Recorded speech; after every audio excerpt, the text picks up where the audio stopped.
Hello, this is Dr. Paul Cottrell, and I'm recording this on October 10th, before the market open. So we're going to go over the economic data that came out for core CPI and new claims for unemployment.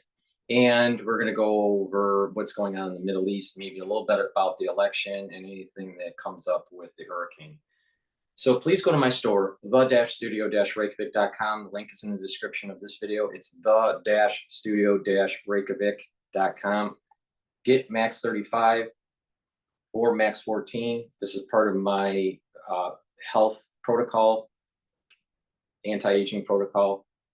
Take a teaspoon of this a day. If you're not feeling well, take a tablespoon or two a day, especially during the cold season. Swish in your mouth, gargle, 20 seconds or so, swallow it. It will neutralize pathogens and maintain that mucosal barrier.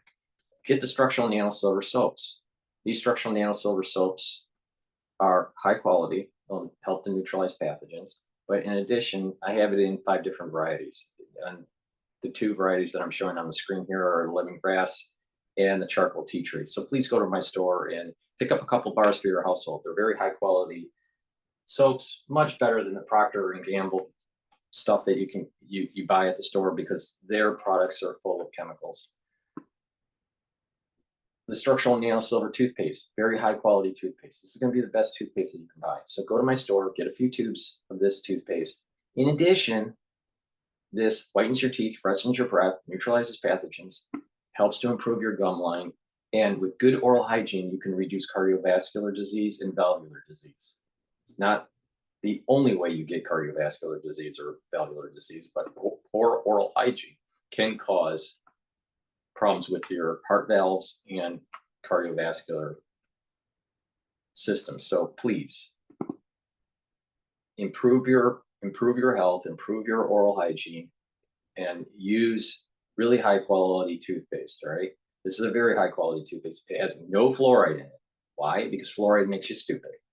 So please go to my store and get this high quality toothpaste. And lastly, structural nanosilver gels, dual purpose product, helps to heal wounds quicker. In addition, you can use it as a skincare product. Put it on your skin, maybe right before you go to bed, and then exfoliate in the morning, and you'll notice your skin is clearer and tighter, all right, especially on your face. In addition, it'll neutralize pathogens. So we're in the cold season, and put it on your hands, stays active for 5 hours.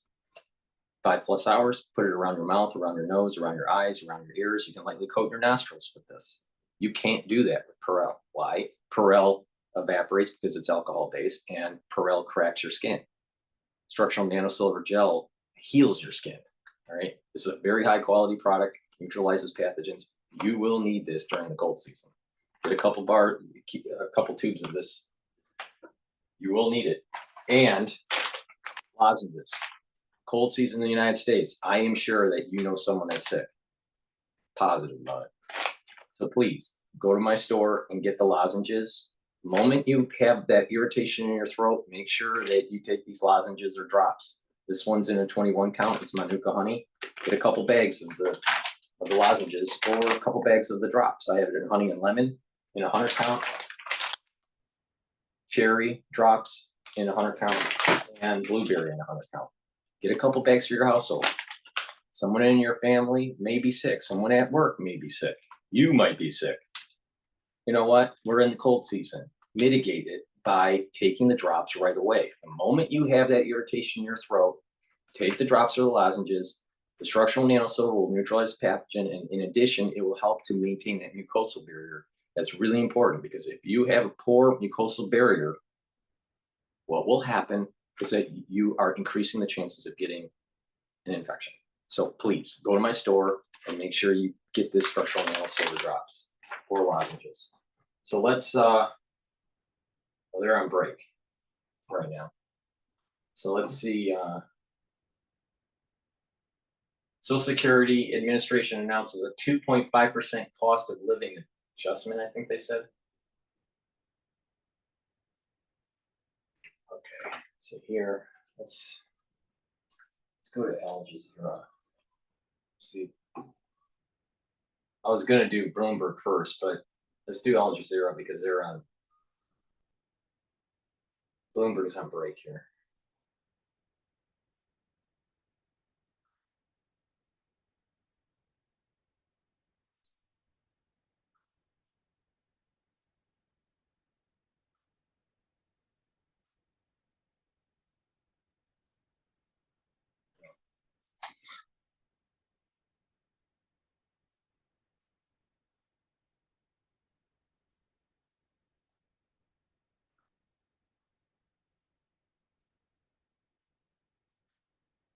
All right, the VIX right now is at 21, and the futures market, or the S&P 500, is at 5,820.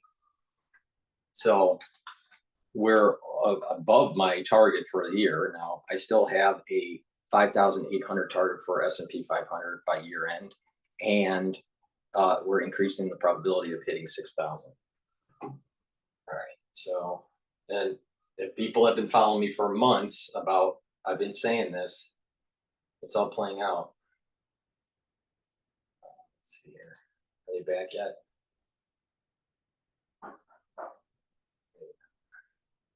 Okay, let's go to Bloomberg here. They're playing here. From waning demand, BMW and Mercedes sales plunge in China as Stellantis eyes a management shakeup. Plus, airline stocks slide in pre-market trading after Delta delivers a disappointing outlook. All of that and more coming up. Let's take a look at markets. 30 minutes until those bells ring. It doesn't look too pretty. Of course, if you take a look at the main indexes, the S&P 500 down about 0.4%. The Nasdaq 100 also off by about 0.5%. Of course, inflation coming in a bit hotter. Claims were higher than expected, but of course, a lot of that can be chalked up to what's going on with those hurricanes. As such, you can see the bond market trying to figure out what to do. The 10-year yield currently camped out at around 407. All right. Nonetheless, we did hit a 44th record high on the S&P yesterday. That has valuations soaring. You can see investors are paying 22 times next year's expected earnings, higher than any point since the beginning of the pandemic. But now we are back to reality, are we not? So let's look at some stocks to watch under the surface as well. We're taking a look at Delta shares falling after the airline reported profit and sales forecasts that missed Wall Street estimates, ultimately suggesting a slow recovery from summer travel challenges. Domino's also reported earnings, trimming its 2024 projections for sales growth. Slower consumer spending hit the restaurant industry here, and you're seeing it in Domino's. We're also watching Tesla as investors eagerly await the first look at the company's fully self-driving vehicle later today. Matt, you will be out of a driving job. Yeah, I'm going to continue to operate the vehicle myself, but I will focus in on that news. Really right now, though, it's inflation and claims that are front and center, Katie. We saw inflation rise twice as quickly as we expected it to month over month. Yeah. And the year over year level, it's the highest acceleration that we've seen in a year and a half for inflation. Yeah. So maybe this is why the Federal Reserve should not have raised rates, should not have lowered rates. Of course, claims it's noisy because of the hurricane, but still, that was the biggest jump in initial jobless claims in 3 years. And we know that the Fed has to make policy with the economy that they have. And I mean, you take a look at the labor market, obviously feeling the pain right now, but you also have inflation hotter than expected. Guys, can we just quickly also pull up the 2-year yield? Let me just dive into this a little bit before they continue. Like I said, the Federal Reserve screwed up. They lowered rates. Why did they screw up? Because inflation is above target and unemployment is below natural rate. All right. And until you're above 5% for unemployment, and until you're below 2% for inflation, you should not cut, unless there is a huge crisis for whatever reason, war, banking crisis, whatever it is. All right. So the Federal Reserve screwed up. And what they're trying to do is try to fine tune a soft landing that they'll never be able to do. And so now the data is saying unemployment rate is going up a little bit, but it's still below the natural unemployment rate. And inflation is up. So by them lowering rates, they've juiced up the economy. So your goods and services are going to be more expensive. Thank you, Federal Reserve, for fucking up again. conference. The first headline drove yields higher because of that inflation print. Then you saw those jobless claims, and there might be a lot of noise in there, but take a look at it. You just saw the bond market really react to that so quickly there. And we're back to a story where clearly the chart shows you that traders don't know which direction to head. Well, no, I feel like you want to own that bet John, now why? if you think the Fed is going to cut in November. Let's get over to Mike McKee to ask him to interpret this for us. He's our chief international economic policy correspondent. He's pretty good. So, Mike, 258,000 jobless claims. This number I haven't seen in quite a long time. And inflation up to 3.3%. That's a number we haven't seen in a year and a half. Yeah, the inflation is a little bit harder to figure out. The jobless claims, as you say, 258,000, but that's likely due to the hurricane and the people in Georgia, North Carolina, and Florida who were filing unemployment claims. We saw the unadjusted number go up by 53,000. So a significant number of people all at once filing claims. And when you look at the week prior, which is where the data comes from in terms of jobless claims, the states that had the fewest, the biggest drops in claims were Georgia, Florida, and North Carolina, and those are states where all those offices would have been closed. Now, the inflation numbers are interesting because what was going down went up, what was going up went down. Right. Other than energy and gasoline, which dropped a lot, we saw new cars, used cars go up in price. Food, which had been falling or flat for 7 months, goes up by 4/10. Food at home. So the grocery store is a problem. And you look here, this is the orange there is services, and the blue at the bottom is what I want you to notice there. It went above zero. Goods prices through food go up, and so that is really what pushed it up. Service prices, as you can see, have always been sort of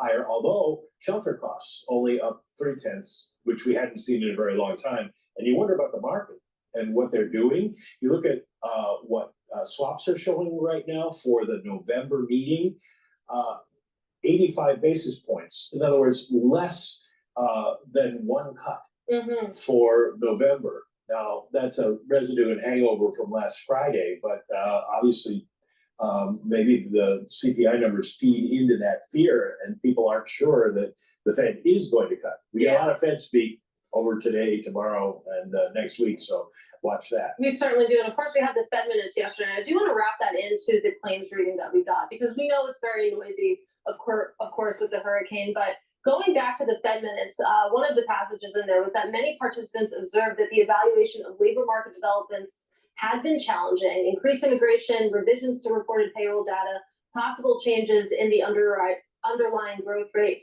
Basically, you add it all together, it sounds like, it's getting harder and harder to get a feel for the labor market, even at the policy-making level. So, I have to ask, how much concern are you hearing about the quality of the labor market data that we have?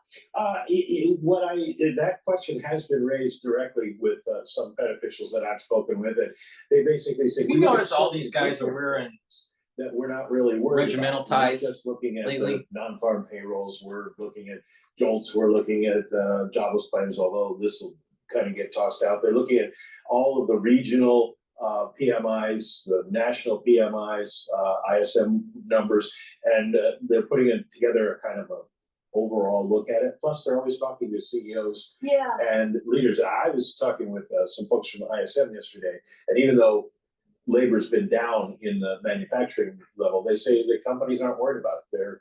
They're just basically not hiring at this point, but they're not letting people go. They're still anticipating that the economy will rebound. You saw that in the Fed minutes as well. Several participants emphasizing disaggregated data and also the checks that they do with their business contacts. Mike McKee, great to talk with you. Of course, that is Bloomberg's Mike McKee. And let's keep the conversation going now with Victoria Fernandez. She is Chief Market Strategist over at Crossmark Global Investments. And so you take a look at the reaction to the data that we got so far this morning. Of course, we had claims hotter than expected, inflation hotter than expected. So you add it all together, the reaction has been to sell stocks and buy the front end. Do you agree with that? Well, I think it is kind of a warring of these two different elements. You had the Fed say, look, inflation is under control, so we're now going to focus on the labor market. And what we saw today is, well, perhaps that's not quite true. And we've been talking about that for months with our clients going, look, we still think you can see used car prices go up because they've been coming down. I mean, I know my car insurance continues to go up and my homeowner's insurance goes up. We saw food and apparel go up. So the goods component moved higher, and I think that's going to be concerning for the Fed. At the same time, you're looking at a labor market where perhaps it's not as strong as the payroll report last week led us to believe. I know we have hurricane numbers that are wrapped into this, but there's other elements that y'all were just talking about with Mike that say, hey, wait a minute, things maybe aren't so good. Temporary hiring is down. Labor differential is getting worse and worse. Cyclical employment is coming down. So I think that tells you the Fed has a very tough choice here. I would lean towards them either taking a pause in November if we continue to see data like we saw today, or only a 25 basis point cut. The probabilities of nothing happening at the November meeting were already up to 25% yesterday. We'll see where that ends up today, but it does give you a little room in the market to maybe pick up some extra yield in that short end of the bond market. Victoria, how much of a risk is there that we're going to be faced with a situation where the Fed has to both deal with sticky inflation as well as a weakening labor market? How does that play out? And do you think that that's a real risk moving forward? Sonali, I think it is a risk. You know, look, we've been talking with our clients saying we don't want to stand in the way of the momentum that we've seen in the equity market. The trend is higher. You don't want to be on the opposite side of that, It's but going you've higher. got to be guarded because there are these risk elements that I think the Fed is going to start Equities are going higher, period. End of story. to and not live up to the expectations the market priced in. It's part of the reason that we saw yields move higher the way they did. Typically, yields move higher after a first cut, so that's par for the course, but we've had a 50 basis point move in the 10-year Treasury. We've had almost an equivalent move in the 2-year. So that's telling us that there's still some concern there. We're not sure the Fed has everything under control the way that they want to, and that is a risk. The last thing the Fed wants to do is stoke those flames of inflation, have that move higher as we head into the end of the year, and have to actually raise rates again. I don't think there's, that's going to happen at the November or the December meeting if things continue the way they are, but it is a risk that's out there That is so with dumb. the risk of a weakened.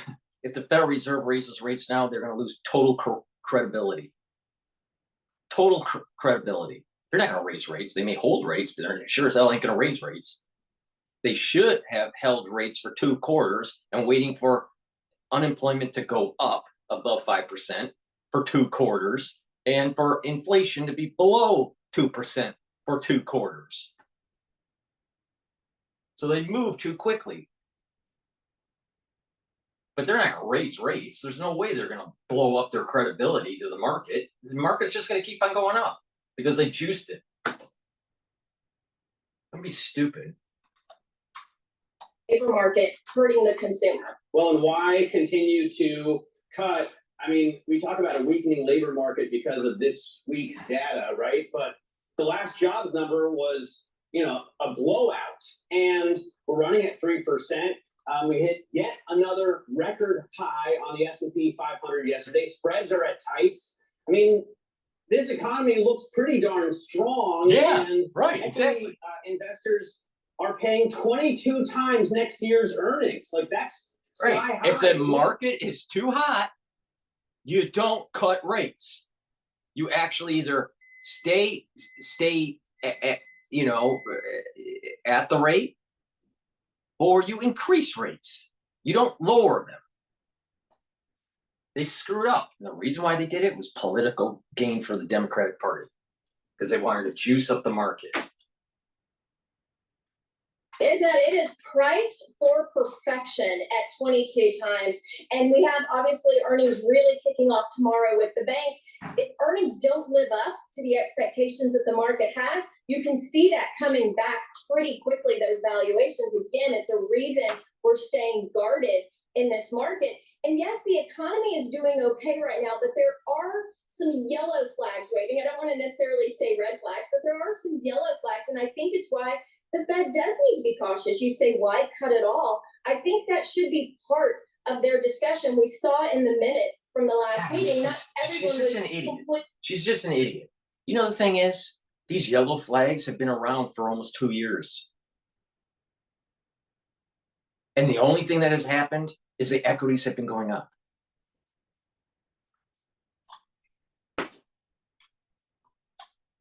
On board with the 50 basis point cut. I think you're going to see even more of that coming. There is this bifurcation going on in the market, and you see it on consumer spending, you see it on earnings, you see it on employment, you see it in production, in capex.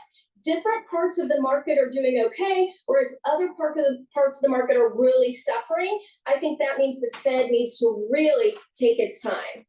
And just quickly, Victoria, put this into a portfolio. You mentioned that, you know, you have some caution at this stage. Where does that lead you when you take a look, of course, at the sector level, at the industry level, about where you want to be right now?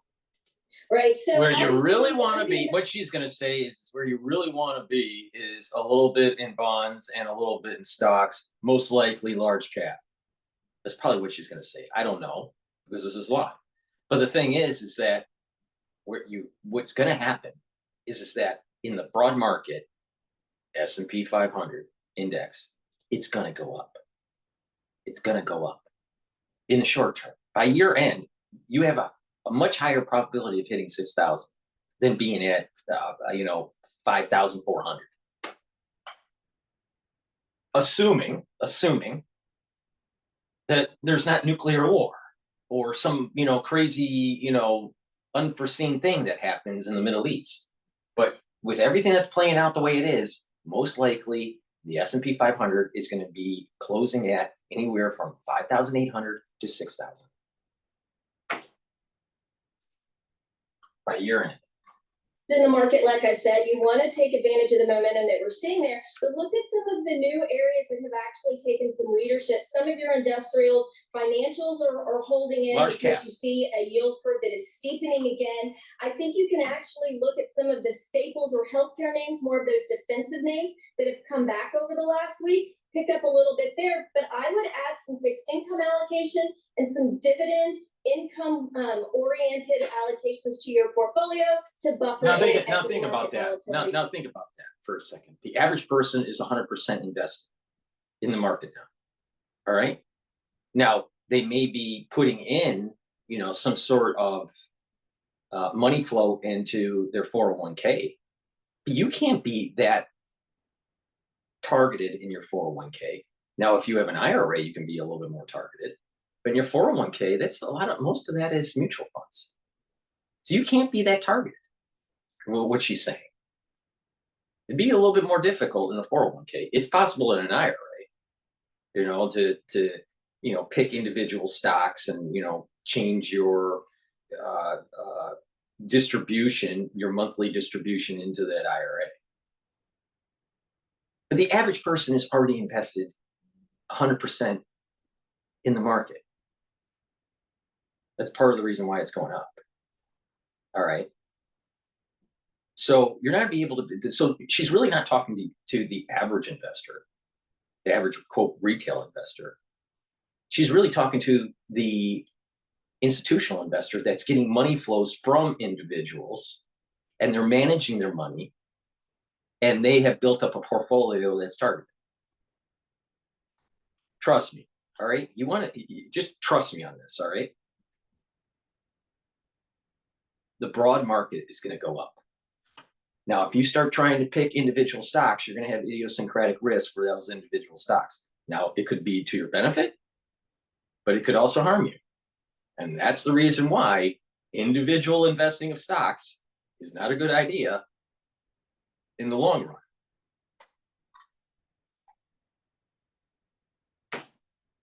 Because of the idiosyncratic risk. All right, so income through bonds and through dividends. Crossmarks, Victoria Fernandez, always great to speak with you. Appreciate it. Bonds and dividends. Now, where do you get that dividend? From large cap. See, I didn't even know. I didn't even need to know what she was going to say. And I told you how it was going to play out. It's just stupid. These people are just dumb. They're dumb.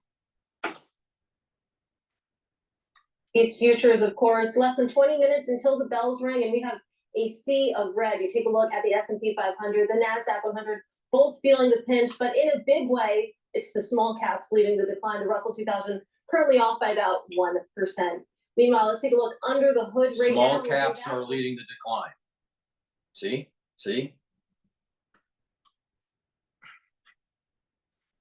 I mean, I'll tell you, there's an awful lot of people that are on large channels or large media platforms, and they're stupid.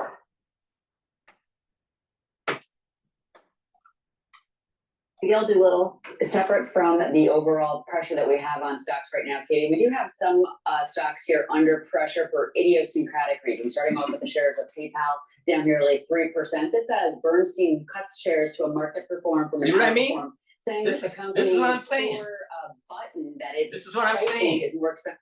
This is what I'm saying.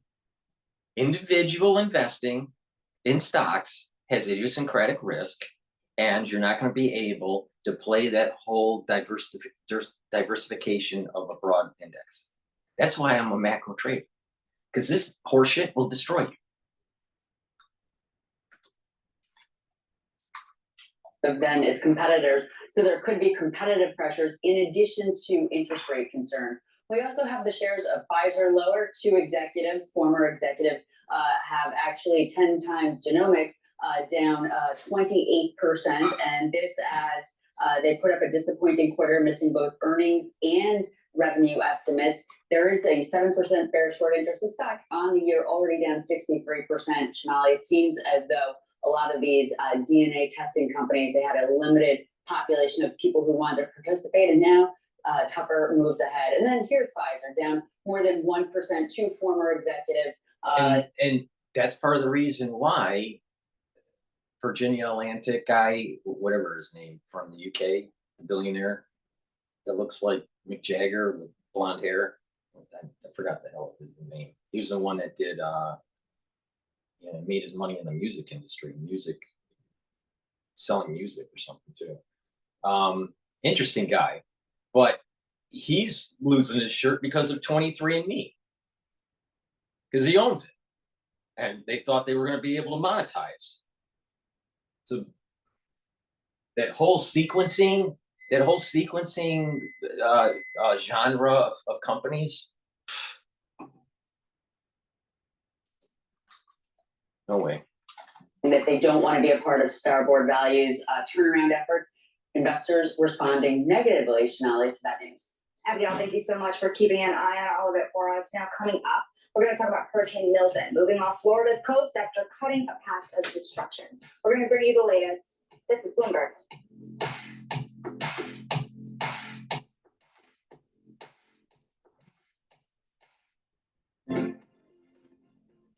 All right, I want to go to El Desir here for a second.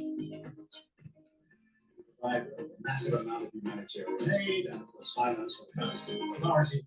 But at the political level, it remains divided and probably will remain divided for quite some time to come. But that doesn't mean to say that efforts to follow through on the common position that the EU does have, the two-state solution, doesn't mean to say those efforts should not continue and be enforced. In January, the world's top court found that Israel was plausibly perpetrating genocide in Gaza.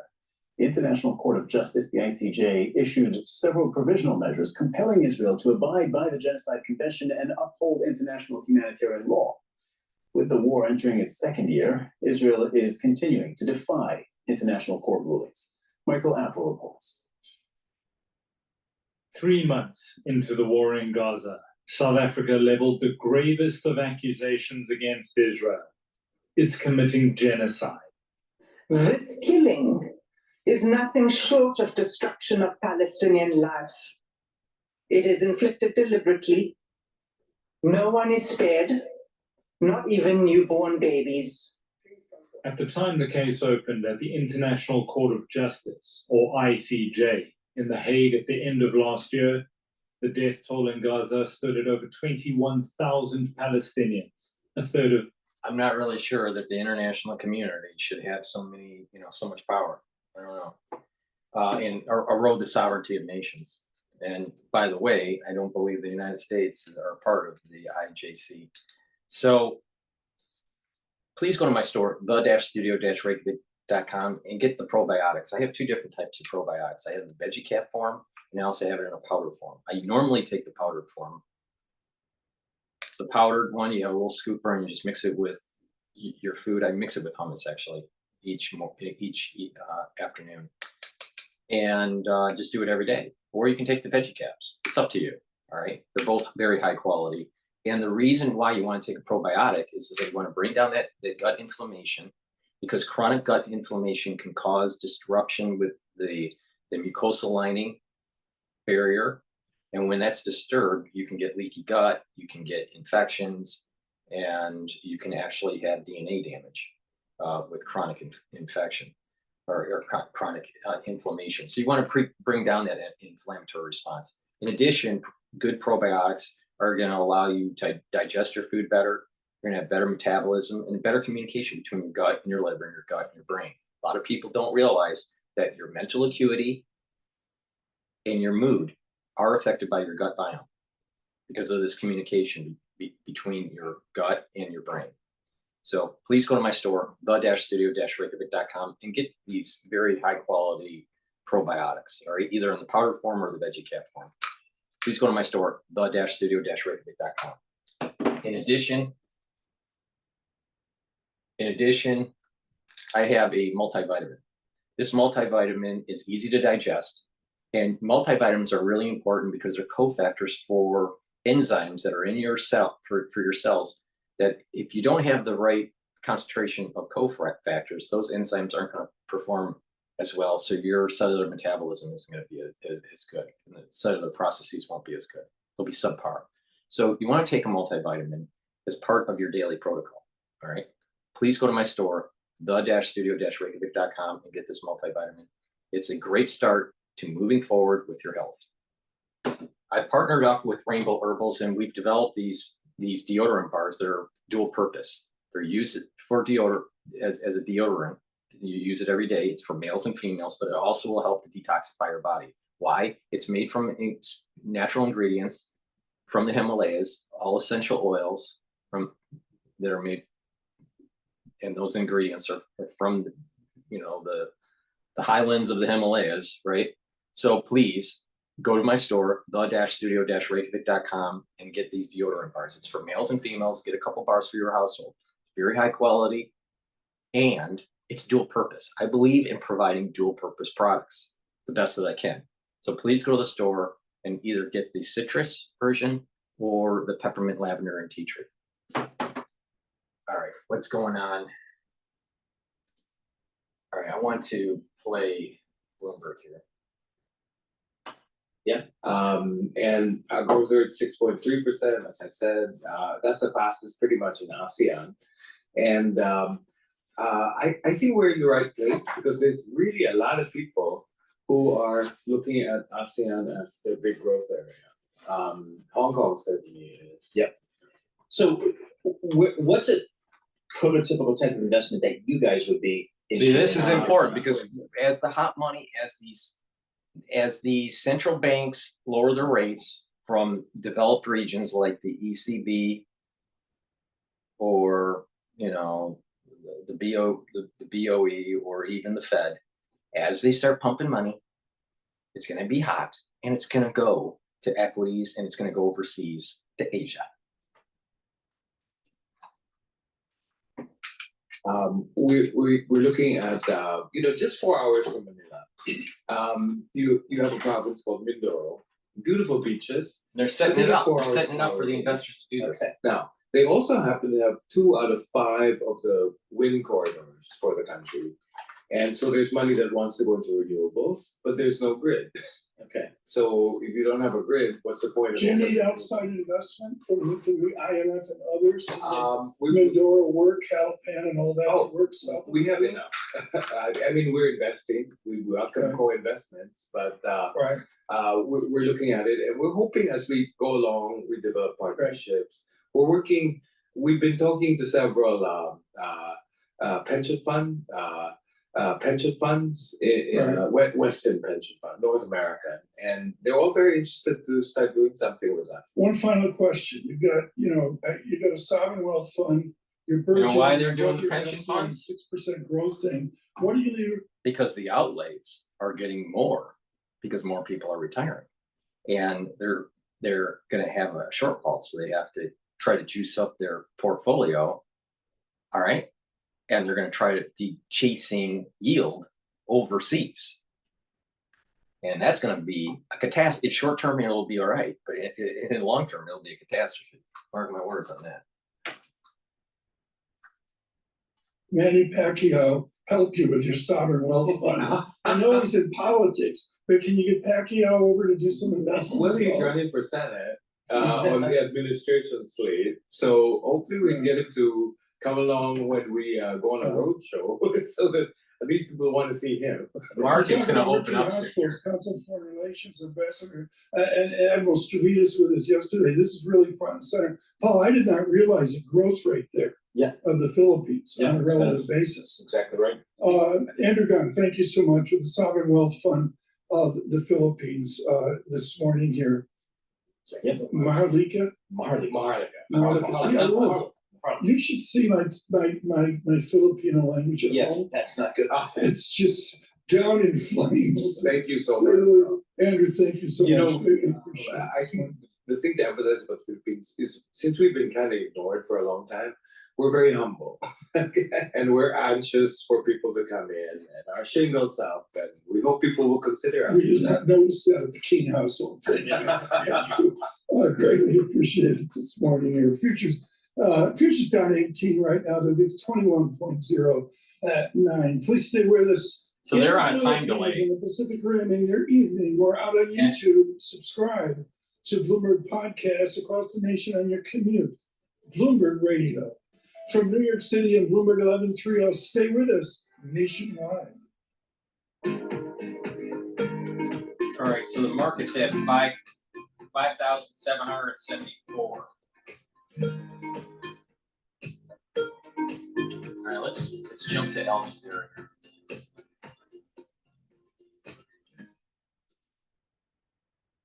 What's Al Jazeera having to say?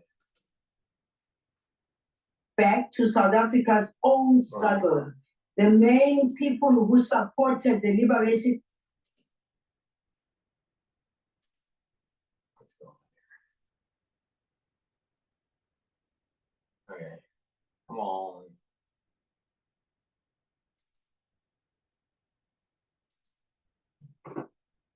Stock currently up about 0.5%. You also have Domino's, Katie, taking a little bit of a lift pre-market in the market open. Sorry, up more than 1%. Interesting. That's even as Domino's expects annual global sales growth below its long-term target of 7% or more. It also cut its outlook for net store openings through the end of the year. Pizza-flation, Matt. Not a good joke? Okay. I like it. You know what I was thinking?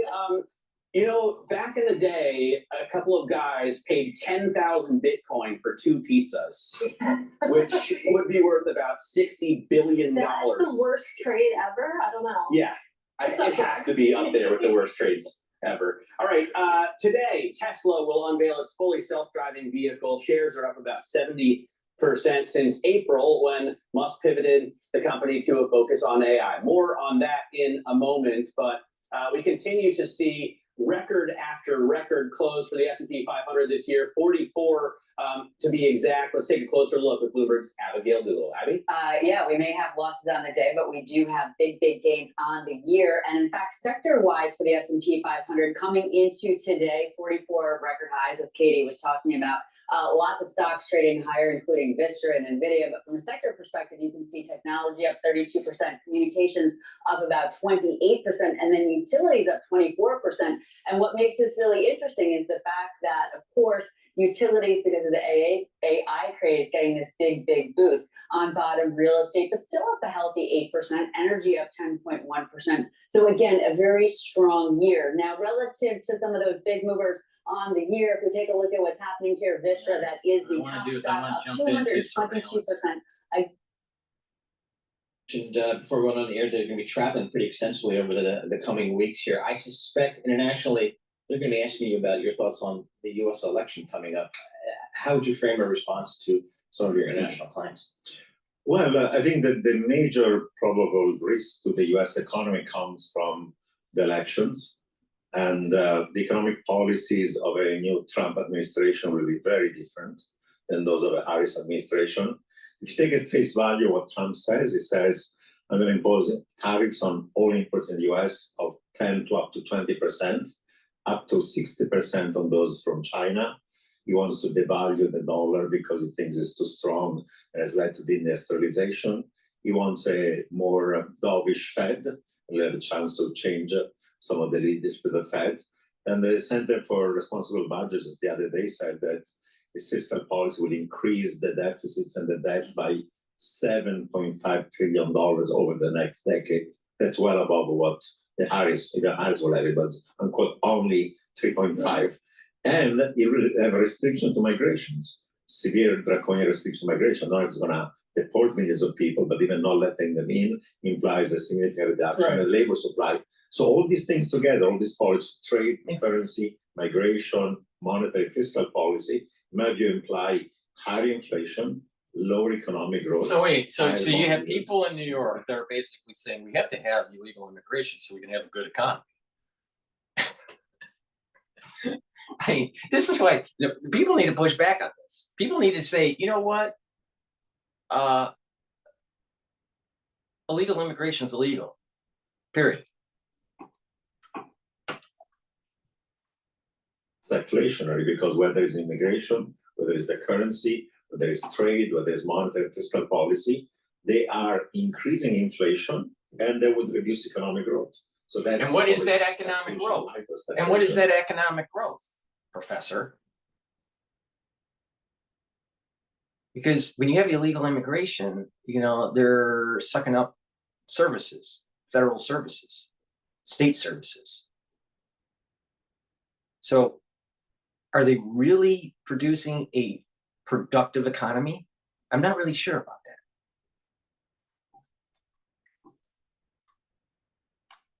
And potentially even de-dollarization, gradual, but it will increase essentially. Can you model, well, this is your wheelhouse. When you were with President Clinton, can you model a weak dollar? Can I model it in which Do you predict a weak dollar? It depends. You know, if we have a very large fiscal deficits, and if we have very large current account deficit, these twin deficits are going to continue.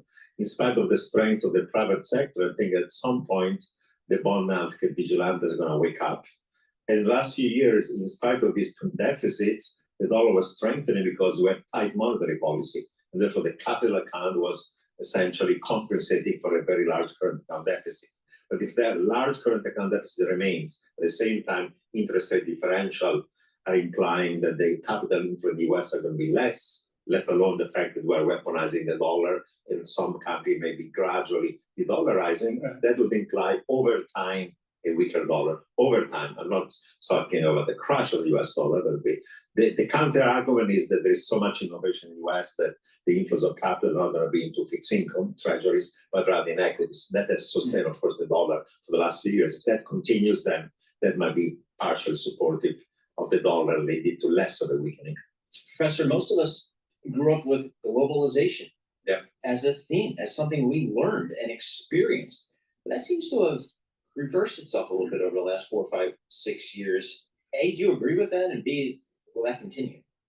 It has to yes, continue, I would say that we're losing our manufacturing of geopolitical fragmentation are leading to some degree of, call it either deglobalization or decoupling or de-risking or reshoring and friendshoring or changing in the global supply chains from just in time to just in case, from China to China +1 or +2, from emphasizing in investment economic security rather than economic efficiency. So the question is not whether, the direction is one towards fragmentation is going to continue given geopolitics, given AI, given other pressures that are on labor income. The question is not whether, but only how much and how fast. Nora Rubini with us here, folks. The Dow -92, the VIX 21.23. A little bit of weight to the tape this morning.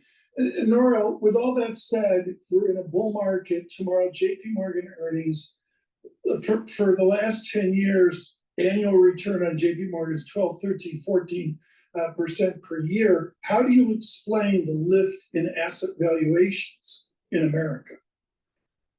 Well, I explained That's where the that, only action is. One, we achieved a soft landing, and we achieved it not because of what the Fed did, but because we got lucky. Those three negative aggregate supply shocks of COVID reversed You themselves. think the Fed got lucky? They got lucky because in any other situation, the Fed going from 0 in QE to 5.5 in QT would have led not only to lower inflation, but also to significantly lower growth and even a recession. Now, we had the lower inflation, but we did not have the recession. Why?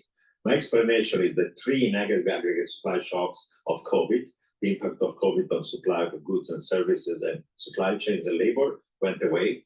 The impact of the shock of Russia, Ukraine on commodity prices went away, and China phased out the zero COVID policy. On top of those three, we got other things that happened. One was immigration, 2.5 million people entering US for the last 4 years, documented or undocumented. That kept a little wage growth, increased growth. We had the AI revolution that also has led significant increase in private capex. So all those factors explain why we said stronger growth and inflation went lower. Was not really the Fed. It was just we got lucky and we got immigration and we got the AI revolution. Geopolitical risk is front and center for hasn't even investors started really yet. over the last several years, probably more so than has been in a while. Yet markets seem to churn higher. How do you factor, whether it's coming out of Ukraine or the Middle East, how do you factor that in? Well, my explanation is that for the time being, market have correctly estimated that all these conflicts are regional rather than global. After all, Russia and Ukraine is very ugly. It has damaged. It's really simple. People are working and they're investing for their retirement. The ones that have disposable money, all right? Where are you going to put it? Are you going to put it into China? Are you going to put it in South America? Are you going to put it in bonds? Of course you're going to put it into equities.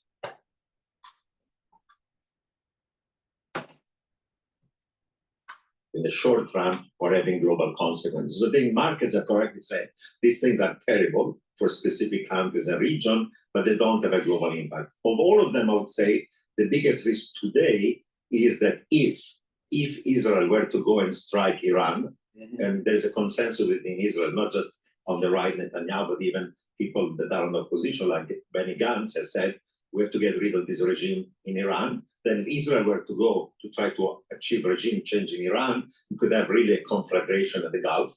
You could have essentially the production and export of oil from the Gulf being blocked for several months. You could have a shock like 1970 Yom Kippur or 1979 Islamic Iranian Revolution. I think that's the biggest risk. And by the way, if Trump gets elected, the chance is going to give a green light to Netanyahu to go and say, bomb the hell out of Iran, get rid of the regime, will be higher than under Harris administration. Where does Turkey fit in this? Your father moved rugs in Turkey years ago. Nor will be on the next Erdogan. What do you expect to see there?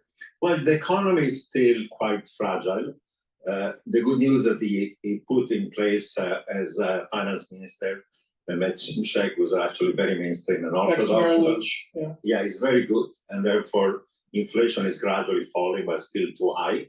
But they're going at least in the direction that are less heterodox economic policy and gradually more orthodox one. So I would say that actually Turkey is a country that, based on the overall fundamentals, strong manufacturing sector, innovation, good financial sector, could do well. Okay, for Atlas America, we've heard this, Noriel. Are you telling me, I got 30 seconds, are you telling me you're long Turkish lira?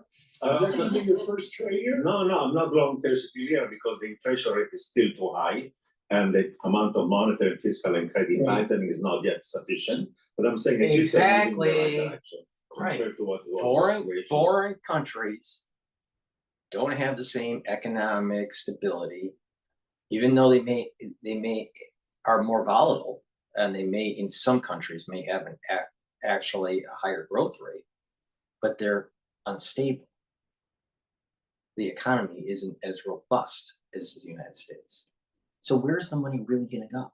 And that's why I said, you try to chase yield over to the Philippines, over into Southeast Asia with your pension from America, you're going to be able to get a little bit of a yield gain in relative terms for a few years, but it's going to crash because money always comes back, it always gets repatriated when there's a problem. What happens when there's a war in Asia, which could probably happen in 2025? Do you really think that you're going to be able to chase yield in the Philippines? Probably not. Probably not. Capital to grow. Yeah, That's what I'm I hearing. totally agree. That came up today with an earlier conversation. I totally agree. Everybody in the media is focused on bank dynamics, and what it's really about is customer dynamics as well. Dow negative 121 to VIX 21.23. From New York City on YouTube, Bloomberg surveillance.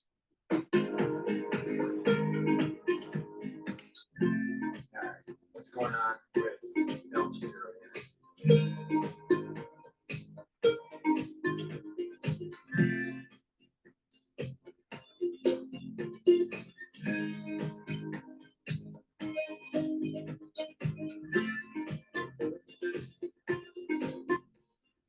Rifat Osman lives in northern Pakistan. The artillery shelling was dangerous, but we stayed and remained patient.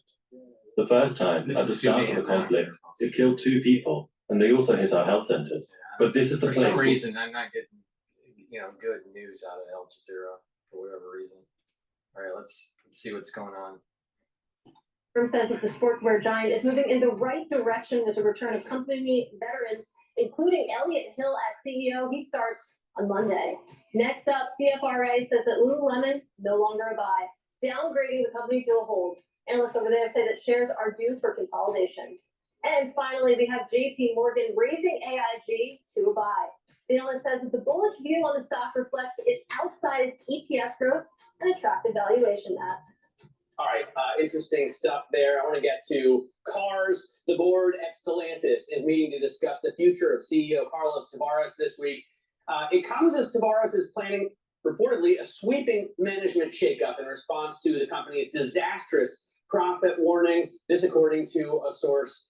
Let's discuss with Bloomberg's auto czar, Craig Trudell, who sits in London. And Craig, I was looking at the shares of Stellantis. They had been winning in terms of all of the incumbent automakers this year, and now they are the biggest loser, dropping 55% peak to trough.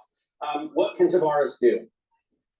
Yeah, this has really been a stunning few months for this company, because I think up to even early this year, it was really an automaker that was firing, right, and the reputation of Tavares was as a real sort of executor, the ability to combine these two companies, as he was able to, say, combine Opel when he was running PSA.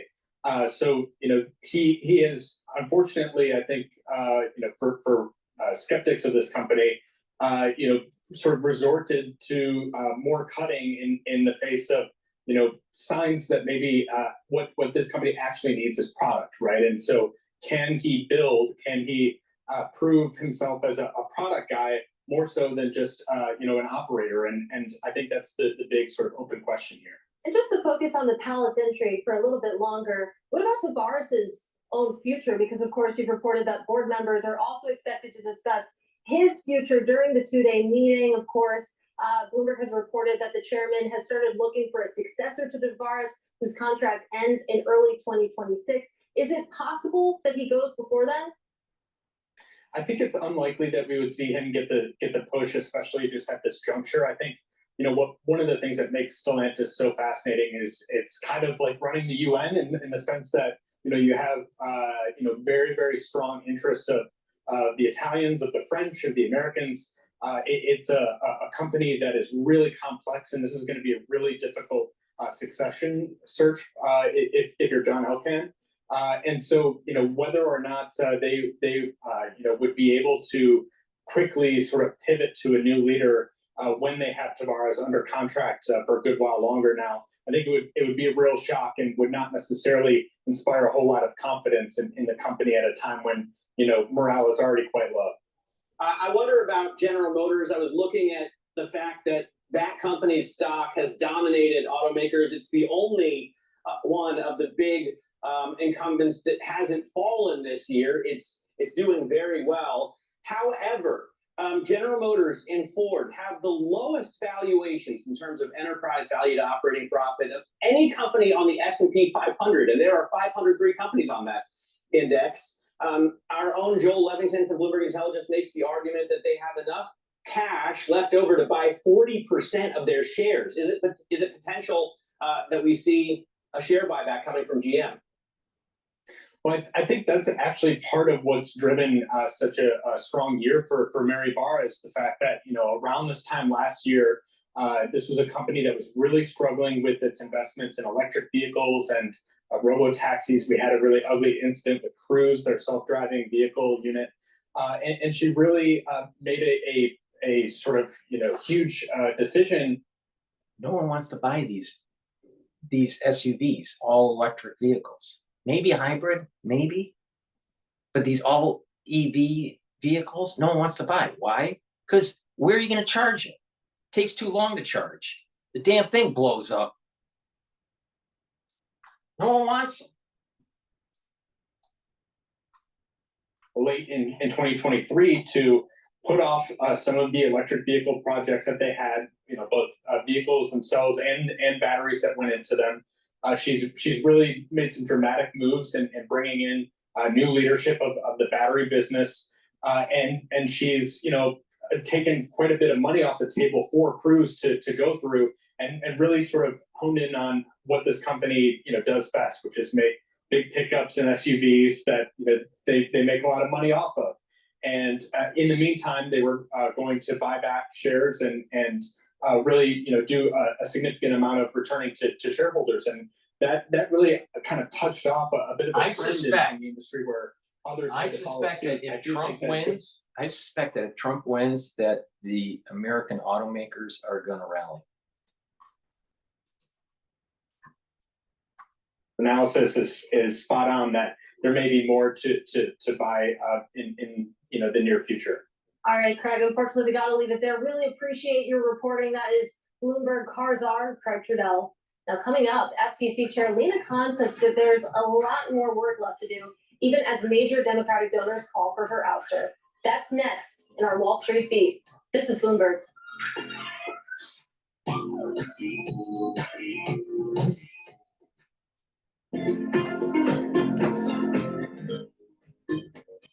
All right, I want to hear this. The endowment returns for the Ivy League, that is their comp group, the Ivy League. What's going on at Harvard? They're down. I thought they were like the bomb. No, they so were run by a bunch of 20 years idiots. ago. And then they switched things around. There were a lot of complaints that they paid their managers way too much for extraordinary returns. And then they switched the whole system around. In 1984, Jack Meyer left. I'm sorry, 2005. Okay. Jack Meyer left. Did he leave or was he thrown out? Well, he wasn't thrown out, but there was a lot of pressure because, again, Because why? in 1 year they paid a manager $35 million. To manage $umpteen trillion. $billion. And they had extraordinary returns. People found that unseemly. All this is about is they thought they were meddling, making too much money. meddling with investment strategy. They changed it up, and then they had a revolving door of managers, including Making less money. making considerably less money. Now, Jack Meyer wasn't paid $35 million. It was the managers, the Oh, I traders. understand that, but what about at other endowments? Darden, I did a thing at Darden when they were #1 or whatever, down at UVA or Texas. They weren't or number with one. others. Have other endowments taken the Harvard route? OMG, those CFAs are making too much money. Well, Harvard was actually more like an internal hedge fund. They employed over 200 people, and they were individual traders. And at the same time, Harvard was killing it. Yale had a different model where they farmed out their money to outside managers. And the outside managers, were not employees of Yale, so they didn't show up on the tax return. But the Yale model, as I understand it, was stocks, bonds, but a heavy dose of alternatives. Mostly alternatives. Mostly They want to be illiquidity. Is anybody outperforming the Standard & Poor's 500, the Mag 7? I'm serious. Well, I mean, the S&P returned 22-23% in this time period. Anybody getting that done? I don't think so. We just had a story about Michigan State getting 15% returns. Not and they're bad. Okay, 40% equities. When you look at Sharpe ratios and that, are they underperforming even after risk reduction? Well, that's what Harvard talks about is they're worried about the risk. Right. And if you go back to 2008, what happened, you understand why they were selling their private equity on the secondaries. And they say their risk level was way too low for them. Okay, talk to your agent, Reto, and we need you here daily in the 9 o'clock hour for some baseball. Okay, well, I covered the Cleveland Indians in the playoffs in the late 90s in my first job in Akron, Ohio. I really don't care about her covering baseball. Please go to my store. Go to my store, the-studio-reykjavik.com. The link is in the description of this video. And get the vitamin C and magnesium. This is important to improve your skin, but also your immune system. If you're not feeling well during the cold season, take a double dose. Make sure that you drink it with filtered water. Vitamin B complex, really important to boost up your energy levels. Why? B1 through B5 are vitamins that are needed for your mitochondria for the electron transport chain. That's how you get a lot of ATP. You need ATP as an energy source to have proper cellular function, proper tissue function. So to get proper cellular metabolism, make sure that you buy my vitamin B complex. It also helps with neurons. So please go to my store, the-studio-reykjavik.com. Good night formula. A lot of people can't sleep at night on a regular basis. Please go to my store and get the good night formula. Take it every day. It has tryptophan and melatonin in it, so you can be well rested. So you're going to have the energy that you need when you wake up. You'll be able to consolidate memory because you need to be able to consolidate memory. You need deep sleep and the 3 cycles of REM sleep. In addition, your body detoxifies when you're well rested and when you're in deep sleep. If you're chronically sleep deprived, you're not detoxifying your body. And this is part of the reason why that sleep deprivation over many years can lead to early onset of dementia. So please go to my store, the-studio-reykjavik.com, and make sure that you get the good night formula. Take it every day so you can get some sleep, be well rested, and you'll notice that your memory will be improving, your mental clarity will be improving, and you're detoxifying your body. You're getting healthier. So please go to my store and get the good night formula. Olive leaf extract, dual purpose product. I believe in providing dual purpose products to my audience. So olive leaf extract helps with the immune system and the cardiovascular system. How? By bringing down inflammation and also improving your lipid profile. It lowers LDL, increases HDL levels. That's good for you. All right, so please go to my store, the-studio-reykjavik.com, and get the olive leaf extract. Take it every day to improve your cardiovascular health and your immune system. Go to my store, the-studio-reykjavik.com. All right, what's going on? Bloomberg.com. Max Chapkin there from Bloomberg Business Week. Now, coming up in the next hour, Nouriel Roubini joins us to talk about the economy and give us his thoughts as well. So he's switching. 20 years. Roubini's switching from the radio to the activist treasury issuance theory. Then KBW's CEO joins us ahead of bank earnings. All right, so since they are in commercial, let's take a look at what is playing, what's going on in Al Jazeera right now.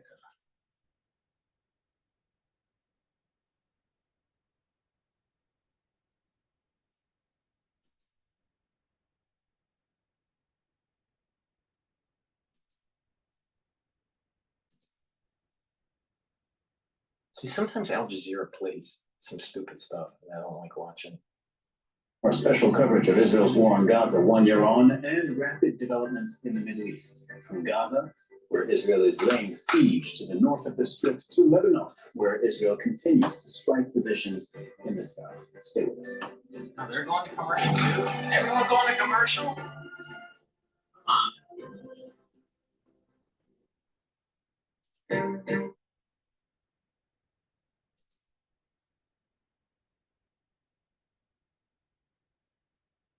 All right. They're all on commercial. So please go to my store, the-studio-reykjavik.com, and I might as well do a commercial too, right? get the ashwagandha root. Ashwagandha will help to bring down your cortisol levels and also your glucose levels. So that will bring down inflammation, right? And that will also help to boost up your immune system. And when you are chronically inflamed, you can be, creating cardiovascular problems because in the inner lining of your vessel with that high inflammation, just a little bit of a tear or a little bit of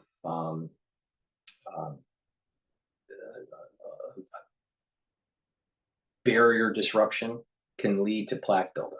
All right. So you want to reduce that inflammation. You want to bring down the sugar levels. You want to bring down the cortisol levels. You want to bring down the free radical levels, bring down the LDL. And when you do that, you're improving your cardiovascular health. So ashwagandha will bring down those cortisol levels. That's important. When you're, again, if you're not sleeping well, you have high cortisol levels. When we have high cortisol levels, you're going to have more glucose in your bloodstream. You're going to be in a more sympathetic state, and you're going to be on a higher stress level state. When that happens, your immune system goes down, your cardiovascular health goes down, or you're increasing the chances of arteriosclerosis. So it's important to control that. So this is the reason why ashwagandha is so important. Bring down those cortisol levels, bring down those glucose levels, bring down that inflammatory response, improve the health of your blood vessels. And by bringing down this pro-inflammatory response, by bringing that down, you're improving your immune system. So please go to my store, the-studio-reykjavik.com, and get the ashwagandha root. Very important, very, very important. Turmeric, it's an antioxidant and it brings down inflammation. It is synergistic with ashwagandha, so it helps to boost up your immune system and improve your cardiovascular health. If you follow my protocol on how to reduce plaque and how to reduce the chances of building new plaque, a major component of it is turmeric and ashwagandha. But you also need C60 and some other supplements that I discussed earlier. All right, I want to hear what they have to say here. Carolyn Bloomberg, a meteorologist on the latest developments with Hurricane Milton. We're going to follow up that with Ken Johnson. He's the Walker Family Chair of Real Estate at the University of Mississippi. Get his thoughts on Hurricane Milton's impact on Florida housing. Lindsay Higgs, chief economist at Stifel. She's also going to join us here to give us her thoughts on that inflation print we saw today. Vince Piazza, Bloomberg Intelligence Senior Equity Research Analyst. He covers all the energy stuff. He's going to give us his thoughts on the impact of Hurricane Milton on the oil and gas industry. I'm just going to give that to Alex, and she's just going to roll with it because it's energy. So we got that coming up. But first, let's go to John Tucker and get a little business flash. Hi, Paul and Alex. We are being brought to you by IBKR. Financial advisors switch to interactive brokers for lowest cost global trading and turnkey custody solutions. No ticket charges, no conflicts of your interest at ibkr.com/RIA.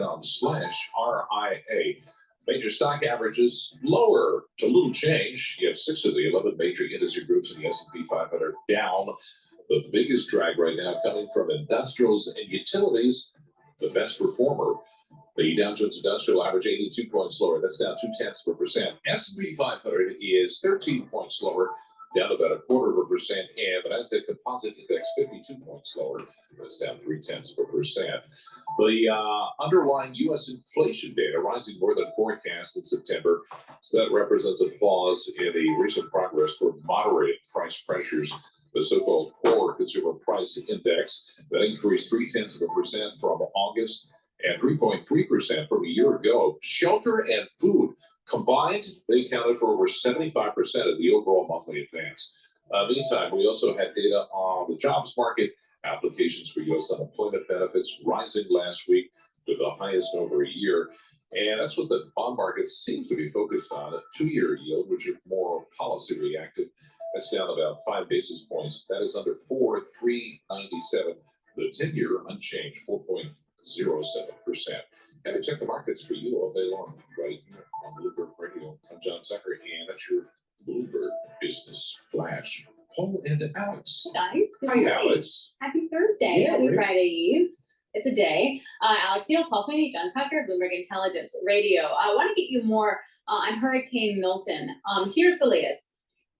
3 million people still without power. Governor Ron DeSantis saying that the state has avoided, quote, the worst case scenario. Milton's now moving out into the Atlantic as a Category 1 hurricane. Flooding emergencies remain in effect. We do want to set you up with the latest. Here's Rob Carolyn, Bloomberg meteorologist, on the latest developments with Hurricane Milton. Hey, Rob, what is the state of play right now? It's getting better, Alex. The storm is continuing to move away from the Florida coast. It's now over 100 miles east of Cape Canaveral.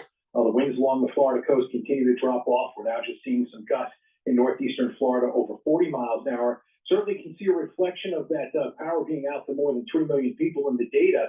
There's so many locations around Florida now not reporting weather data because the power is out to the station, so they can't take it.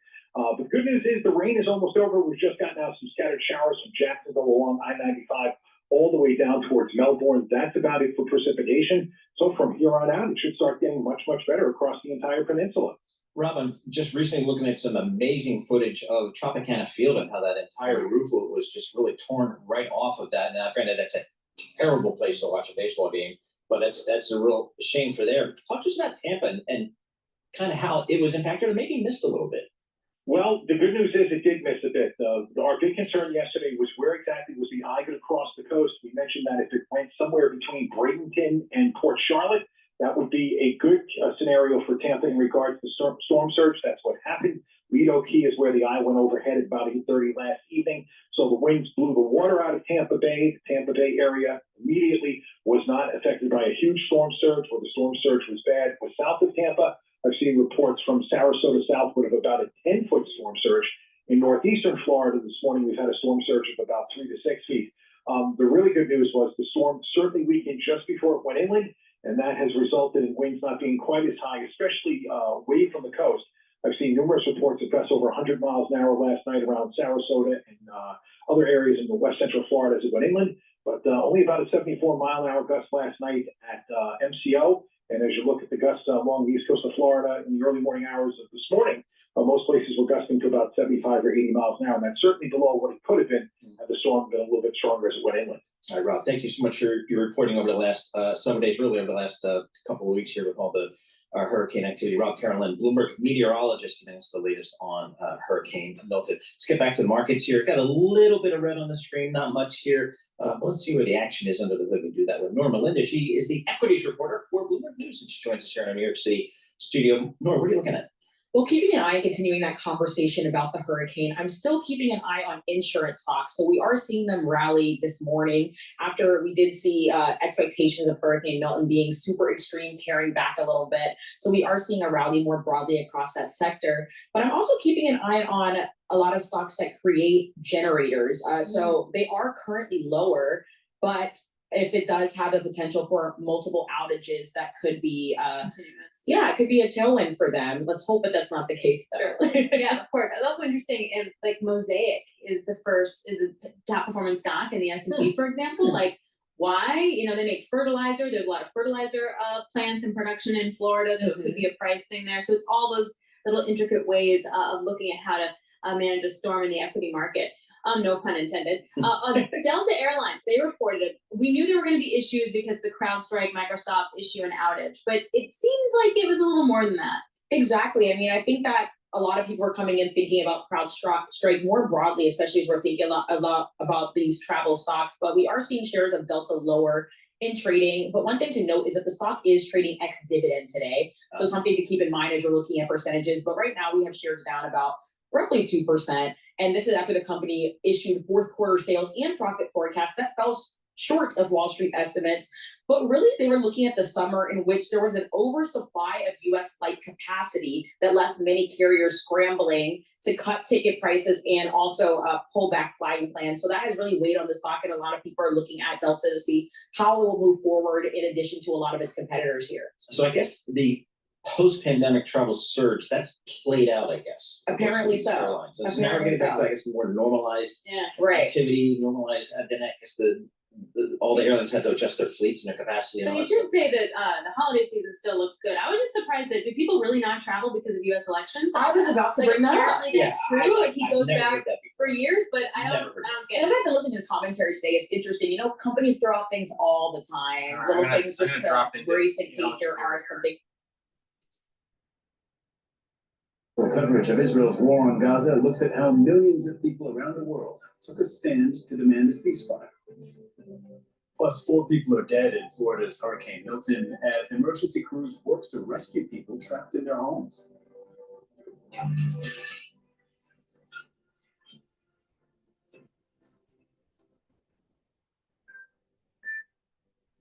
The United Nations peacekeeping force in Lebanon, UNIFIL, says Israeli troops have repeatedly opened fire on its positions in the south. 2 UN peacekeepers were injured when an Israeli tank fired on an observation tower in the mission's headquarters in Nakura. Israeli forces also hit other UN positions in that area. The attacks have damaged United Nations facilities and equipment, with reports of deliberate targeting of surveillance cameras and communication systems. Italy has summoned the Israeli ambassador to Rome in response to this incident. Some of the most recent Israeli airstrikes have been in Lebanon's eastern Bekaa Valley. 4 people have been killed. Asad Bey joins us live now from Karak, that's in the Bekaa Valley. So what's the latest?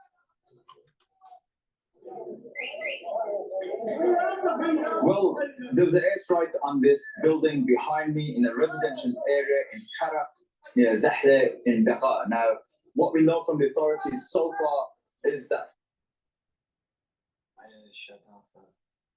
the ambulance is taking those injured away.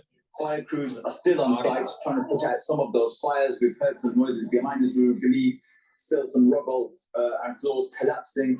They're still looking for people that may be trapped underneath this rubble. Now, this attack took place, I believe, just under an hour ago, and the impact has been massive. Around 200 meters, at least, around the surrounding area, the windows have been blown out. There's rubble strewn across the street, across people's homes. Car windows have been broken. But also, tensions here are very, very high. People are very angry. They're angry at Israel. They're angry at the media. And people are just in shock. I can't get my cameraman to turn the camera around to show you some of the people standing around, but I saw families outside covering their mouths, covering their faces, just in complete and utter shock at this strike, because it has hit in the center of a residential area. Now, this isn't the first time that Zahle or Karak has been hit, but you can see they're still trying to put out some of the fires there.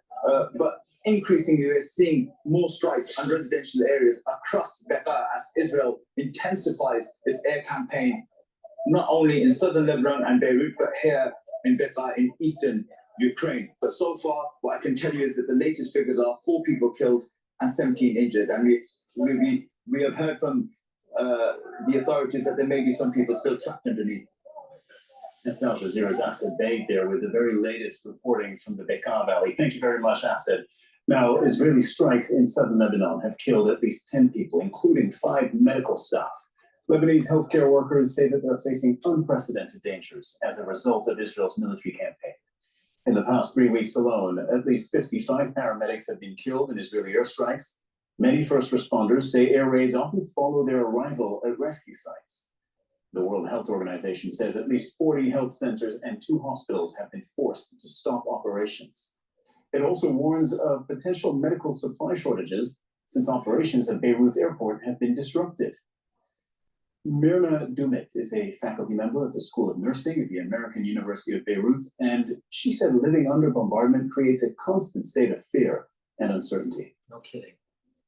It has been The market is starting to go up a little bit. It's still negative for the S&P 500, but it's at 5,787 at this moment in time. What is interesting is the VIX has gone down a little bit, and it's trading at around 2079.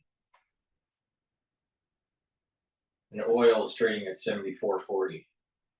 So, and the high point of the crisis in the Middle East, oil for WTI was trading at around 78 after hours a few days ago. people who are severely injured because of the bombardments. And this is really affecting the healthcare system, affecting the healthcare workers, nurses, physicians. And I don't need to mention that several hospitals were evacuated. So many of their patients were put in other hospitals who, quote unquote, are considered safer, which means an added burden on the healthcare workers working in those hospitals. We do have colleagues who are working in the South. Some of them left, others are still working. And of course, the situation is very bad for them. Other than seeing people that they know coming injured, dead, they are working under danger. At any time, any second, they are at risk of being bombarded and killed. And this is what we, the Order of Nurses in Lebanon, sent to the International Council of Nurses, ICN, to speak up and to support nurses in Lebanon, because we're working under bombardments.